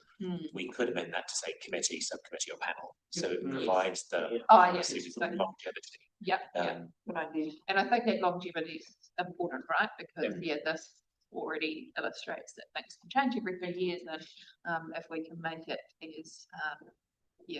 as robust as possible, but keeping that security of making those decisions, that nothing can slip through the cracks. And I guess what I thought there is it could be that one person just decides that, and I think we need to be in a safer position. Those decisions aren't made by just one person. Okay. So just from a process perspective, I guess if we're seeking to make the terms of change the terms of reference for this committee, if that's what the committee wishes to do, it probably requires a formal recommendation from this committee. I don't think it does. I think if we bring a recommendation for a change to the terms of reference as officers, full council can then give that. Yeah. You okay with that? Yeah. based on the discussion in this meeting. You've given us guidance. Yeah. We can bring a. I like that. Yeah. But just in terms. Do you have a question, Nikki? Well, just on that discussion, just through you, I just thought maybe it would be, because this is the direction that John has signalled, I think, it might be useful to provide two options. There's not a lot of changes to the draft. So maybe when it comes to the council, it could be, you can either go this way with this version, or option 2 is to have it with this committee, which would also require a change to the terms of reference. So we don't maybe need to make a recommendation on one or the other today, because I don't think we've got enough, I haven't had enough time to think about it. I would rather that we recommend that council consider the two options and make a decision. Would that be acceptable? From a process perspective, Niall, sorry. I think how we would frame that, Nikki, in terms of a resolution. If you frame it in terms of a resolution, councils often or sometimes don't actually have a preference. You can just say that, you know, the recommendation is to note the report and to basically make a determination on whether option 1 or option 2 is preferred. I think therefore we would need to probably add to the resolution that this committee is seeking approval from council to become the governance. Sorry, I just, this is why I'm putting it the other way. What I would do is just change the recommendation to that we recommend that the full council, 2 options are put to full council, and that the organisation then puts the 2 options to full council and leaves it open to the full council to determine which. Because in front of us today is a recommendation to approve this. We're sort of flipping it on its head a little bit, and I haven't had. No, we're not. I don't think you are. I think all that you're seeking to do is to define the structure that considers the policy. So that is quite a simple change, although it's material enough that it should be a decision of council. In the event that council agrees to your recommendation, then we would bring a paper to change the terms of reference. So I think that's the process. So the recommendation today is what goes into the paper in July. Yeah. It's not a matter of then shaping up options. It's a matter of that recommendation from you today going to full council. Now you're thinking what I'm saying this. No, it's fine. Yeah, so the recommendation is to amend the terms of reference for this committee, and if that fails, then the status quo is the modified policy. It's just modified with those changes to the reappointment. Because this committee then just becomes that suitably delegated committee. I don't think it needs to be complicated. No. But it would just help. Oh yeah, it would help with complications currently there. Yeah.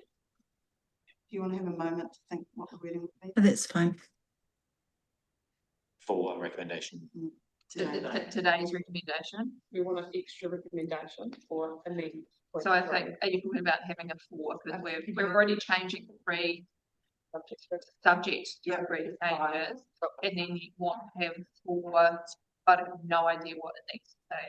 It would need to say, recommend to council that the Organisational Excellence Committee terms of reference are amended to include to include amended to it's a horrible word, to include the facilitate or administer the policy on the to include that the committee will constitute the governance for the appointment and remuneration of directors. Yes, but it's only a recommendation for the council. It's only a recommendation. It needs to be debated because I'm not sure some of that infrastructure. We'll read that back. You got that? Recommend to council that the Organisational Excellence Committee terms of reference are amended to include that the committee will constitute the governance for the appointment and remuneration for the consideration of a recommendation for the appointment and amendment of. Yes. Yeah, because all of those decisions are full council decisions anyway, aren't they? So they all need to, consideration of a recommendation. Yes. Of recommendations. Of recommendations. For appointment, reappointment, and remuneration. Why you can put that on the screen? Is that too hard about it? No, actually, because I think you're yes. Can I clarify that we do one include the committee will constitute as opposed to may constitute? Is it better to be a bit unclear? I think it's will. I think that's your intent, isn't it? Yeah. Because we at the moment we have to go, well, hang on, what did we do last time? Or who did it last time? It just makes work that we don't really need. I have a problem with it.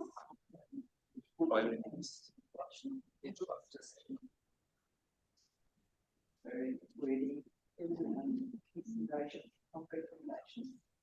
We need more than that. Yeah, the part I got to.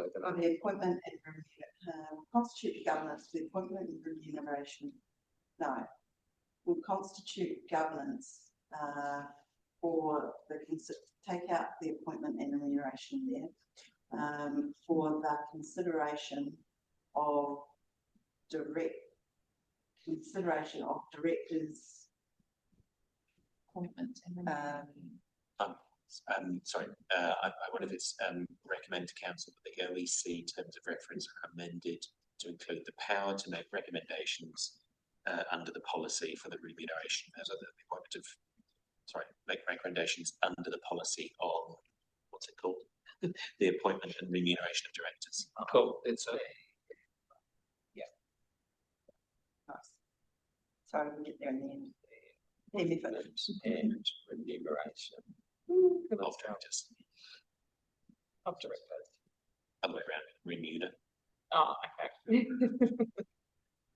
Renew. Okay, thank you. You don't need to put delegated in there somewhere. But that's no, it's the terms of reference in sure. the delegation. I'm happy with that. Okay. So Sherry, we're happy with that? Yeah, I am going to. Hold on to, can I just, Sorry. just process wise, we've got, I just have questions on the rest of the report. Okay, yes. Go ahead. So if we could hold that thought, that would be great.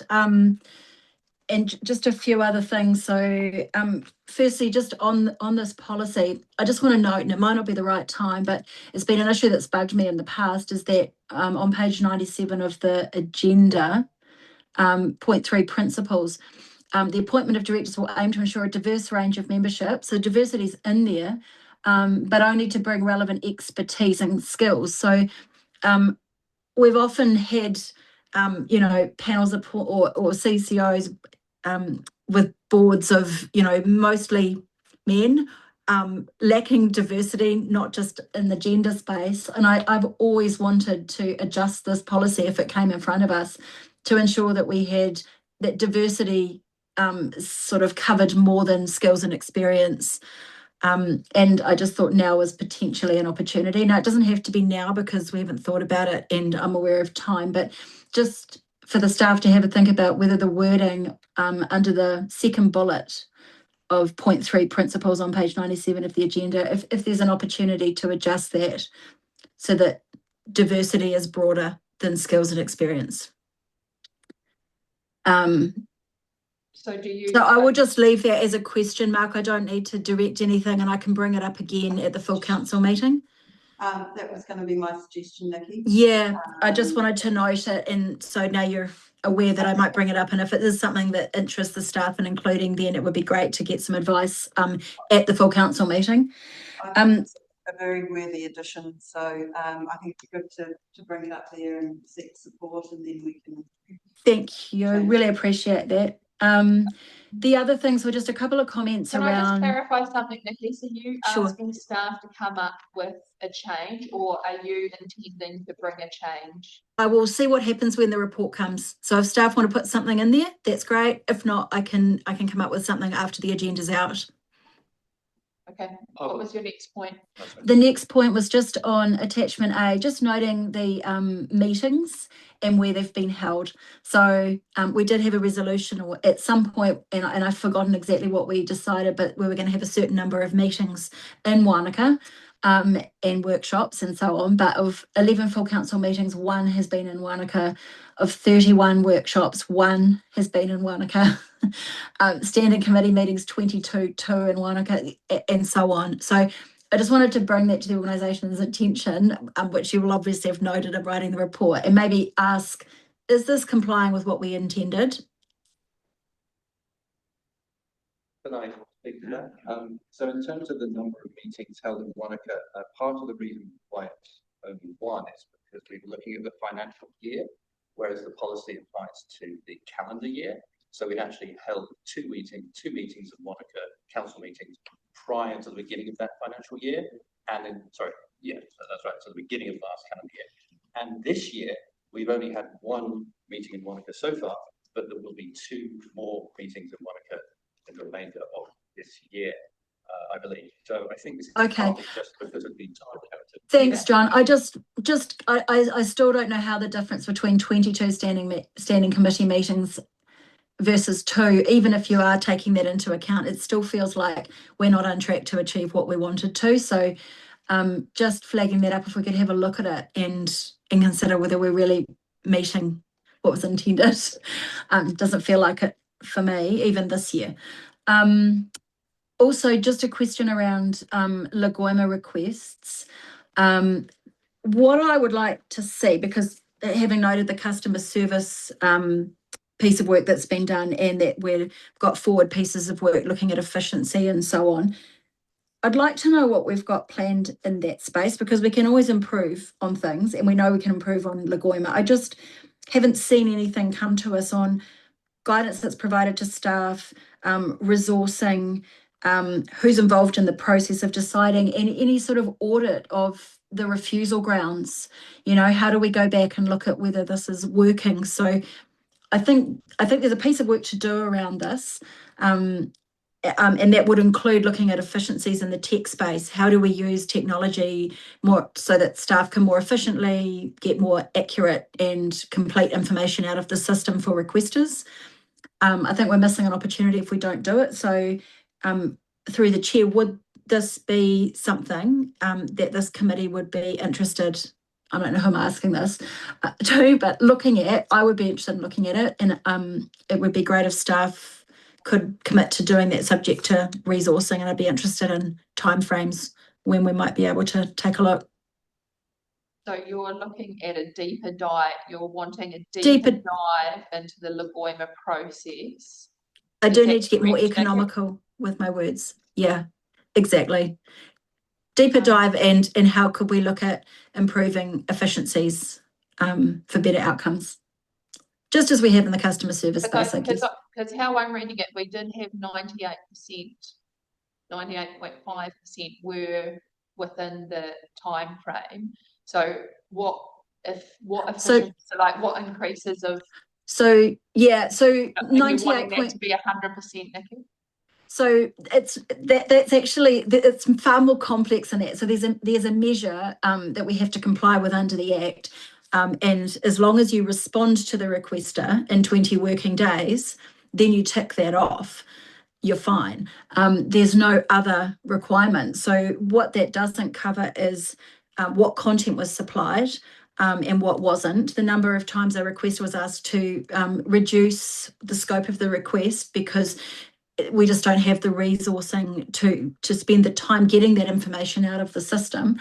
It's not looking at the cases before the Ombudsman, where we're not getting anything from the organisation on what are the learnings, not just from the formal findings of the Ombudsman, but also from those cases where the Ombudsman looks at something and after 2 years, the requester might get some information back, but there was never a formal finding because the organisation after 2 years agreed with the Ombudsman's gentle hints. And so there is a whole lot in this space that we don't get from 98% compliance. That just means, the request is acknowledged and yes, we'll get back to you within this time frame, but there's a whole lot more. And I think we need to drill into it a bit. Megan's going to respond. Yeah. I'll respond initially. Thanks, Nikki. I understand your comments. I think to strike some balance, this organisation was selected as one of the few organisations in New Zealand to be subject to a full Ombudsman investigation. That investigation was an intensive deep dive into our practice, and you as councillors were provided with the full report, and that occurred within the last 12 months. And we have applied to our organisation the components that did come out of that report that we are still responding to as action points with the Ombudsman's Office. And it was an entirely constructive, wholesale look at our practice. So I do want to just say that in balance. And I don't think we're concerned at all to provide you with a deep dive. We'd be more than happy to bring you a report into our Lagoima practice. In terms of benchmarking, I guess, there is an annual report that is released by the Ombudsman, which looks at all of the councils, all of the practice associated with Lagoima, such as, how many requests were withheld, more importantly, how many complaints were upheld. And we are down in the rats and mice comparatively. We are not one of their problem children. But I think your requests are legitimate, Nikki, and I think having oversight of that may actually give you some confidence that some of the concerns you have may not be out of line with best practice. Noel, did you want to add anything? Yeah, through the chair, just a couple of things. One, I think sort of requests to refine is probably something that we can include quite comfortably to report on. I think that is a really interesting measure for us to look at, because it's not necessarily around efficiencies, or the ability to find stuff in the system. It is primarily when somebody puts through some of the requests we have seen of late have been quite extraordinary, pages and pages and pages of requests, and there is simply no way that the team or other staff, because it's not just the team that are dealing with this. This is Catherine said, from a regulatory perspective, I know her team get a lot in this space. Finance get a lot in this space. Legal get a lot in this space. So the tendrils that this has through the organisation is beyond just the democracy services team. It's quite considerable. So there are genuine reasons why we go back to refine, and it's not necessarily that we can't find the data. It's actually just the ability to sift through all of it. Thousands of documents, emails. But what we are doing is actually the team is already looking at AI solutions, and working with Ian's business development team, business performance team, to look at how they can use that to better interrogate some of the data, to search out some of the data, to make sure that what we're finding is quite robust. So I don't want to oversell what that piece of work might do. I hope so. But I guess it's just, if not anything, there's a reassurance that we're already stepping into that space to look at how can we improve how we are searching and evaluating some of the material. We are also dealing with AI generated questions. And we are, we can be swamped by those. It would be really helpful to do a deep dive and just to go at it with how could we do better, and it may turn out that we can't. But I think, and I think we've heard what you've said, Nikki, and I wonder Thanks. if deep dive is an annual thing and we align it with when I cannot say that word, when their report comes out, so we can kind of look at them both at the same time. I don't know when their report comes out, but I'm wondering if it's an annual thing, then it can be aligned with that, so we can consider it easily against what's happening in other areas, as well. It's just an idea. Doesn't necessarily. An annual dive would be. Can I respond to that? Unless you want to make questions. We're questions. So when you're doing, if that's the approach, given that the Ombudsman report is annual and that is national, surely we should have a more detail. I don't like the term deep dive. It's suggesting going into the detail about who's asking for what, but we need to know the nature of the requests and what our responses to them are against the various statutory requirements. I think we should be doing that probably quarterly, because then otherwise we're not seeing how things are changing. We're not getting a pulse of what's happening in the community. We are getting that report. We are getting that reporting in our quarterly reports. But the statutory requirement is just response within 20 days. So we might need to put some other KPIs in place and have those. No, that's not what you're saying. That's what you're saying, Nikki. However, would it be helpful for you to be able to make the staff to be able to meet the expectations of, and it's not just Nikki either. I want to make that clear that we need to know what's happening out there, and in here, and what you're doing with them, not just the 20-day trigger. What your reactions to them have been, and what your reactions to those in a numeric sense. I don't think for this committee, unless there's a problem rising that we need to take a governance view of, I don't think we need to go into that deep dive. We need to go below the surface, though. Well, what I'd like to ask is that we bring a report, and on the back of that, we can talk about the cadence of that. I'm conscious of just creating a whole lot more work for the team. Quarterly might be a big ask. Sure. But we have to commit to a report. Yeah, right. So, quite. So something else I was just looking at yesterday. At least 6 monthly would be helpful. Yep. Thank you. Sorry, may I just confirm through the chair? So we're looking at essentially something that is sort of more thematically analysed. So it's kind of these are the core kind of nature and themes of the requests, and in those areas we might be withholding on these types of grants. Right. Thank you. I think we're done with questions now. We're going to go back to our recommendation if we have changed. So we might just bring that up so we can see what it is and be reminded, like magic. So I'm actually not going to read it all because everyone can see it on the screen. So the Organisational Excellence Committee, points 1 to 4. I'm just going to read the last one because that is the addition. So recommend to Council that the Organisational Excellence Committee terms of reference are amended to, I was just reading it so bad for you. Are amended to include the power to make recommendations under the policy on the appointment and remuneration of directors. I'm happy to move it. Do you want to second it, John? Thank you. I see it, but I thought you'd be keen. So have we got any discussion, Matt? Thank you, because I couldn't articulate it as a question. So all I want to say is this committee's going to steer work for you guys to do. I want to really understand what the actual issue is and really get that clear on what problem we're trying to solve here. Because it's not clear to me what we're trying to solve with this Lagoima thing. I just need to understand what the landscape is. You know, how many people is it affecting? Or is it a small number of people that are constantly Lagoimering the organisation?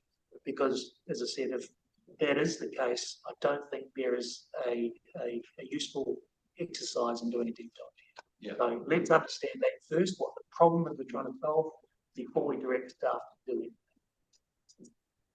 Thank you, Matt. Yeah, I think that reflects my concern about wanting to go too deep. I think we need more information than we're currently getting, and it's easily, I think that's easily achievable, possibly even with an hour. But yeah, to go any further, I think, unless, as Councillor Wong's described, where there's an issue that needs government oversight, sure. Otherwise, and it might need to be public exclusion. That's different deal. Otherwise, yeah, I don't want to put too much work on you, but I don't want it to sound like Councillor Glading is individually asking for something. There is a need for some more information. Just let's get it reasonable and look to modify it as we go. Nikki? Thanks. Yeah, just on that, I wasn't going to say anything, but you know, I am a requester as an elected member, and a lot of mine end up going through the Lagoima as well. And so I have noticed specific problems, and I can highlight my experience, and it's just my experience. And that's not a criticism. That's just, you know, I've noticed that we could potentially do better, and I've spoken to others as well. Now, in terms of not creating work and not wanting to go into this, I mean, we've just had a whole bunch of reports today that highlight a bunch of stuff. Why would this be any less important? It's a key mechanism for ensuring transparency and accountability, which literally goes to the heart of local government. So, you know, getting this right is fundamental, and that's why we have an ombudsman and we have an act around it. So let's not take this lightly. Doing some work to ensure that we're improving and generating efficiencies, which the staff appear to already be doing, I think is really important. Just on the paper that's in front of us, I am aware that the purpose of creating these little groups was to give everybody a crack at it. Now, that maybe doesn't matter to the full council, and I don't see that there's a problem with the committee doing it, but it is more of us doing more work. Just noting that what might have been created was a group of 3 people that would vary over time. Now we're going to have all 6 of us doing it, so you know, it potentially creates more work. But I'm happy to recommend it at this stage and then see how we go at full council. Yeah, I just wanted to make a comment on what Nikki just said. It's not the fact that it's not important. What we need to do though is gauge how big the problem is and then act appropriately. And that's what I'm not clear on. So it's not that it's not important, it's just we need to find out, you know, where the balance is. Yeah. And that, okay, no, because I'm going to finish. Thank you. I'll let you shortly, so don't get in the way. But I think in where we go, with the panels content, what we could recommend as a committee is that a panel be established, and that we might be, you know, so there's freedom in the way that the document's written. We could still enable that to happen. It doesn't necessarily mean that this committee that does all of that all the time. So it provides for a flexible approach, but just as a one-stop shop for it to start from. Thank you. Perfect, thank you. This is actually complicated because there's two issues, but I wanted to pick up on Councillor Wong's balance, and I think that's what we need to find here. And I think I actually really like the idea of let's bring a report. Let's see how how it lands. I'm still quite keen on my idea of the aligning with the annual report, but let's see, because I think that sounds like an interesting thing to compare. So, but yeah, let's put it in as a report, and we will go from there in terms of regularity, content, and things like that.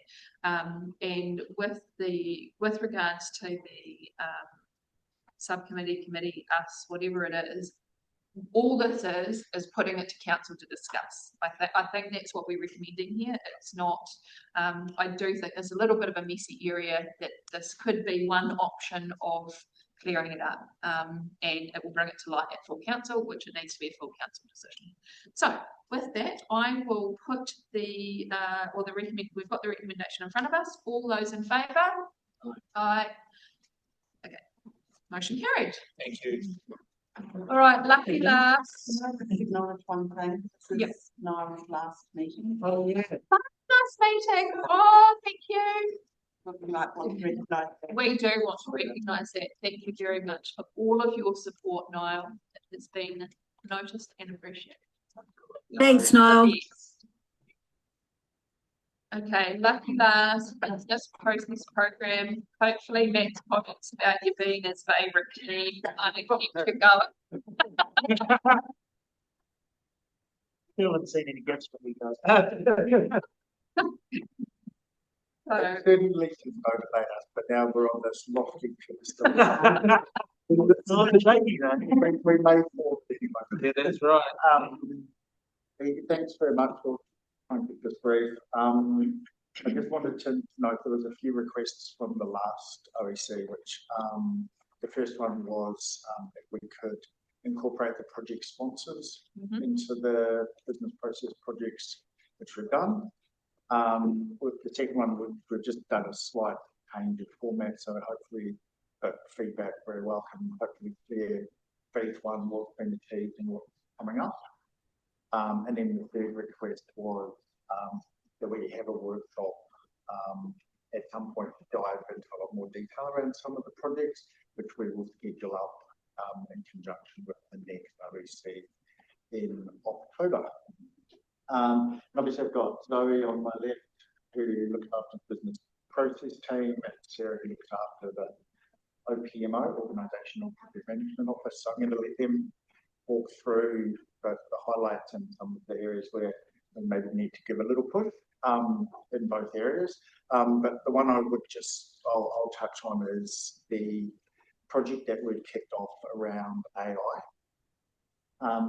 So at the last OEC, Brian ran a workshop afterwards, just, I guess, setting out the landscape, and in particular where we're at as an organisation around utilisation of AI tools, which is very much that, if I remember correctly, I think there's sort of 70 to 80 people in the organisation that have an enterprise co-pilot licence, and we're very much in a world of dipping our toe in the water, and I know we are utilising AI in various shapes and forms across the organisation. But now the real focus is to say, okay, what does that actually look like to move it into a tool where it's a process improvement, performance improvement tool in a more structured way. We've kicked that piece of work off, and we've really got three components to it. I guess in that first sort of discovery phase, and this has been led by Tarman, who's just sitting in the sorry.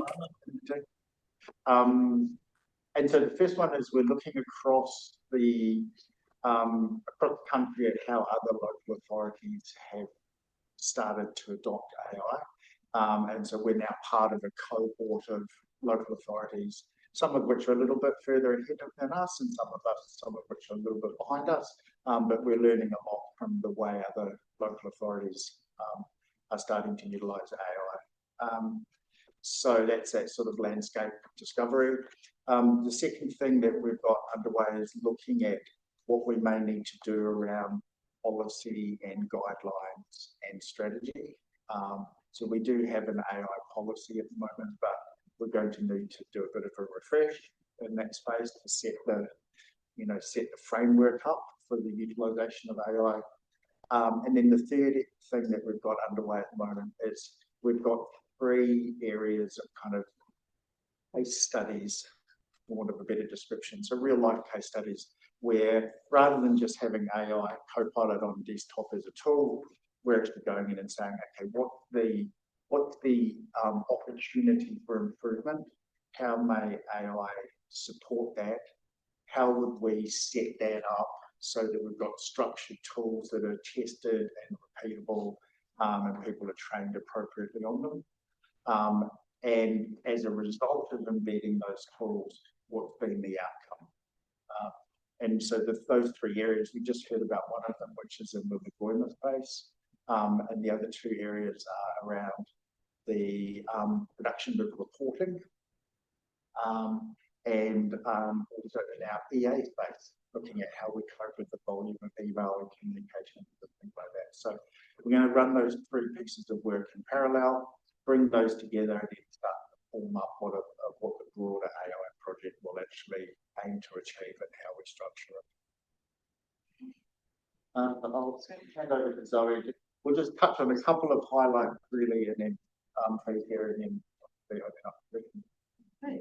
So first that you've all read the snapshot, but I'll just pick through some of our wins that we've had through the last quarter. So just touching on the resource consent debt space. So we've been working closely with the finance and the resource consent team, looking at how we can prevent debt and how we recover debt while in that space. We've implemented processes around debt prevention and collection, including the introduction of reminder letters. And you can see here that our debt has reduced over that last 12 months from 2.5 million to 1.5. So a big win for us all in that space. And then over to our customer satisfaction measurement and reporting, you would have heard Niall and Carrie both speak about surveys. That's what they're referring to. So this measurement here. And I just wanted to pick up here that our response rate for RFSs has increased to 16%. Our provider, Key Research, their average is 7%, so we're well above average, which is great. And then with our water services controlled work that we've been doing for the business impact assessment, we've now completed that work, so that won't be on here for next time, but yeah, we've closed that project out for our team.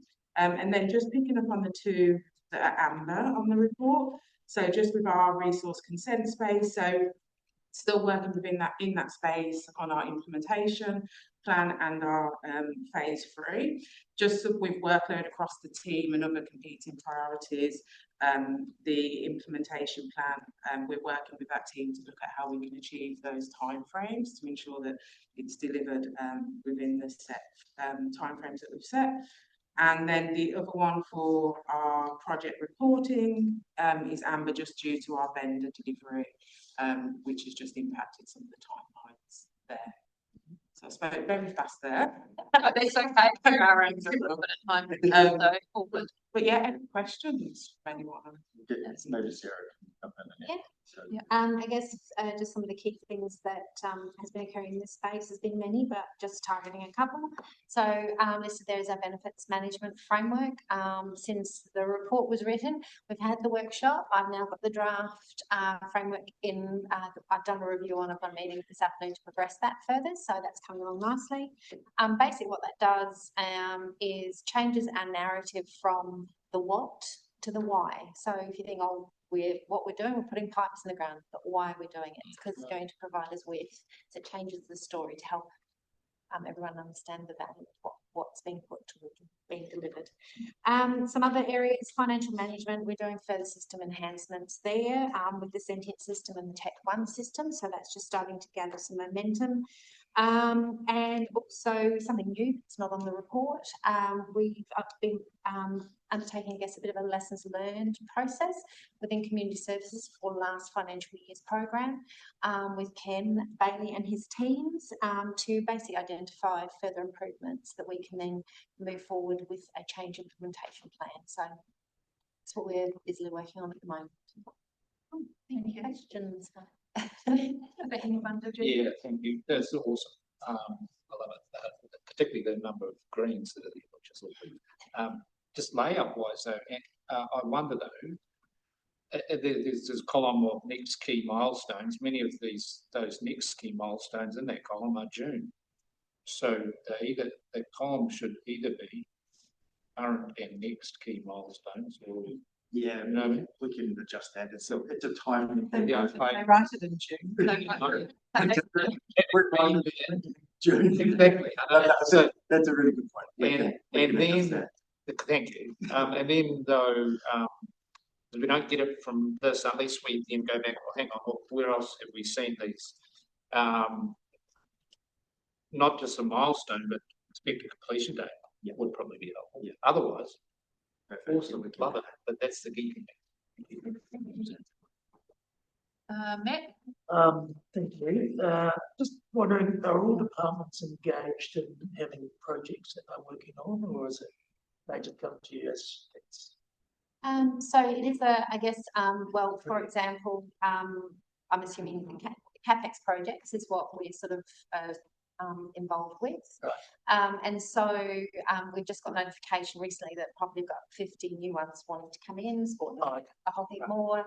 So yeah, it's a constantly evolving number that is continuing to grow. So. Okay, so we'll see this list. Yeah, so Sarah's space really has two main clients, so to speak, within the organisation, P&I and community services. And yeah, as Sarah said, we've just, so probably it's not the only measure, but a really good measure is that number of projects that are in Sentient, and I think we've got that 156. There's a last page. Yeah, 156. Yeah. And even though that's the number of projects that are in the system, actually coming with that is the entire methodology around tracking of risk, governance, financial forecasting, status reporting, all that good stuff.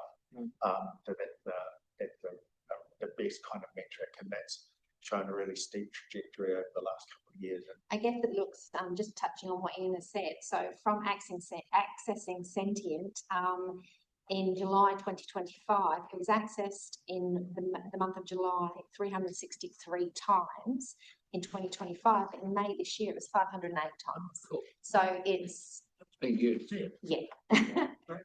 For the business process improvement projects, it's pretty spread across the organisation. The way that probably the one area that we don't do a lot in, other than the CCO impact assessment, is water, for the obvious reason that that's actually undertaking a whole change in its organisational, delivery model. We have a methodology where any part of the organisation can put in a request, and we assess those against 4 criteria: efficiency, capacity, customer service or customer experience, and risk. And we have a way we score projects and what their opportunity would be. And then we go through that on a quarterly basis with the executive leadership team, who may, bring in a different project or priority. Nikki, did you have any questions? You're on mute. Sorry, Chair. It would just be useful, I think, to integrate this with our risk reporting a little bit. I think the externals would be really interested to see some of these things, and it'd be interesting to see how the completion of the projects are sort of impacting that residual risk rating, and whether it's bringing it down or not, and like make the system kind of work together. Nikki, we can definitely do that, because what we do at the inception of the project is where it has a risk-related benefit attached to it, we look to the risk register to see what the risk ID and what the current risk rating is. So we can tie that together and report back. That would be great. And maybe it would be worth talking to Gareth as well. Like, we're getting reporting on risks, but we're not getting any reporting on the mitigations that are underway. And that would be really useful to have in the sort of visuals that he does in his report, just to list some of these things, in this area and others that are working to bring that risk down. Thanks, Ian. Really great report. Like, so helpful. Is it quick? Yeah, very quick. So going back to what we were talking about earlier in the meeting about dealing with difficult situations, how much in the project initiation is the risk or need to take into account communication and dealing with potential relationship, communication, location issues throughout the project? Because we're having to deal with the Franklin Track situation now, when that could have been done a bit differently earlier, and we would be a different place now. How much emphasis? That's a good question. So whilst we look at the core benefit areas around, assisted customer experience, risk, efficiency, and capacity, we also look at core attributes which relate to how difficult the project is going to be to deliver. Because what you're wanting to do is deliver the highest potential outcome with the least difficult path to get there.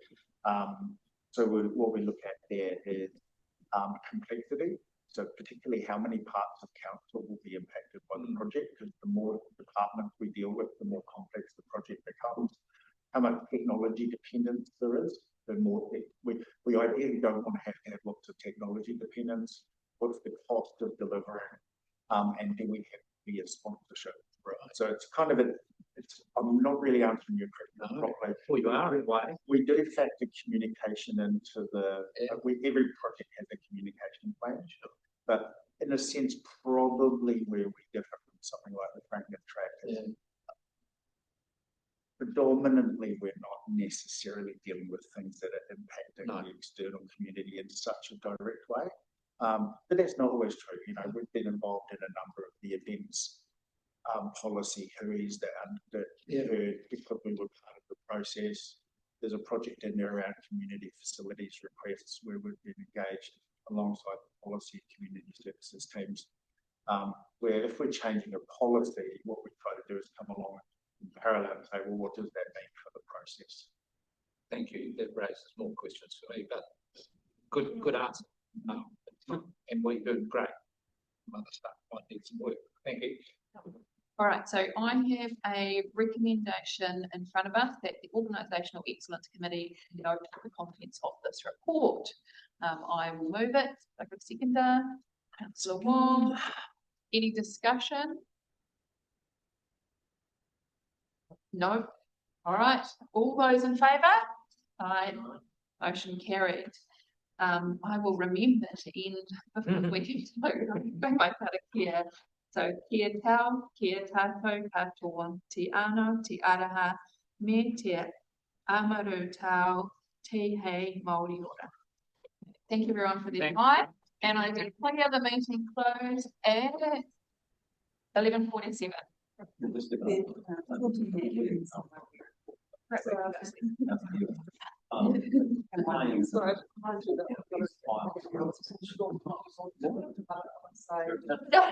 right. 100%. I practiced like that.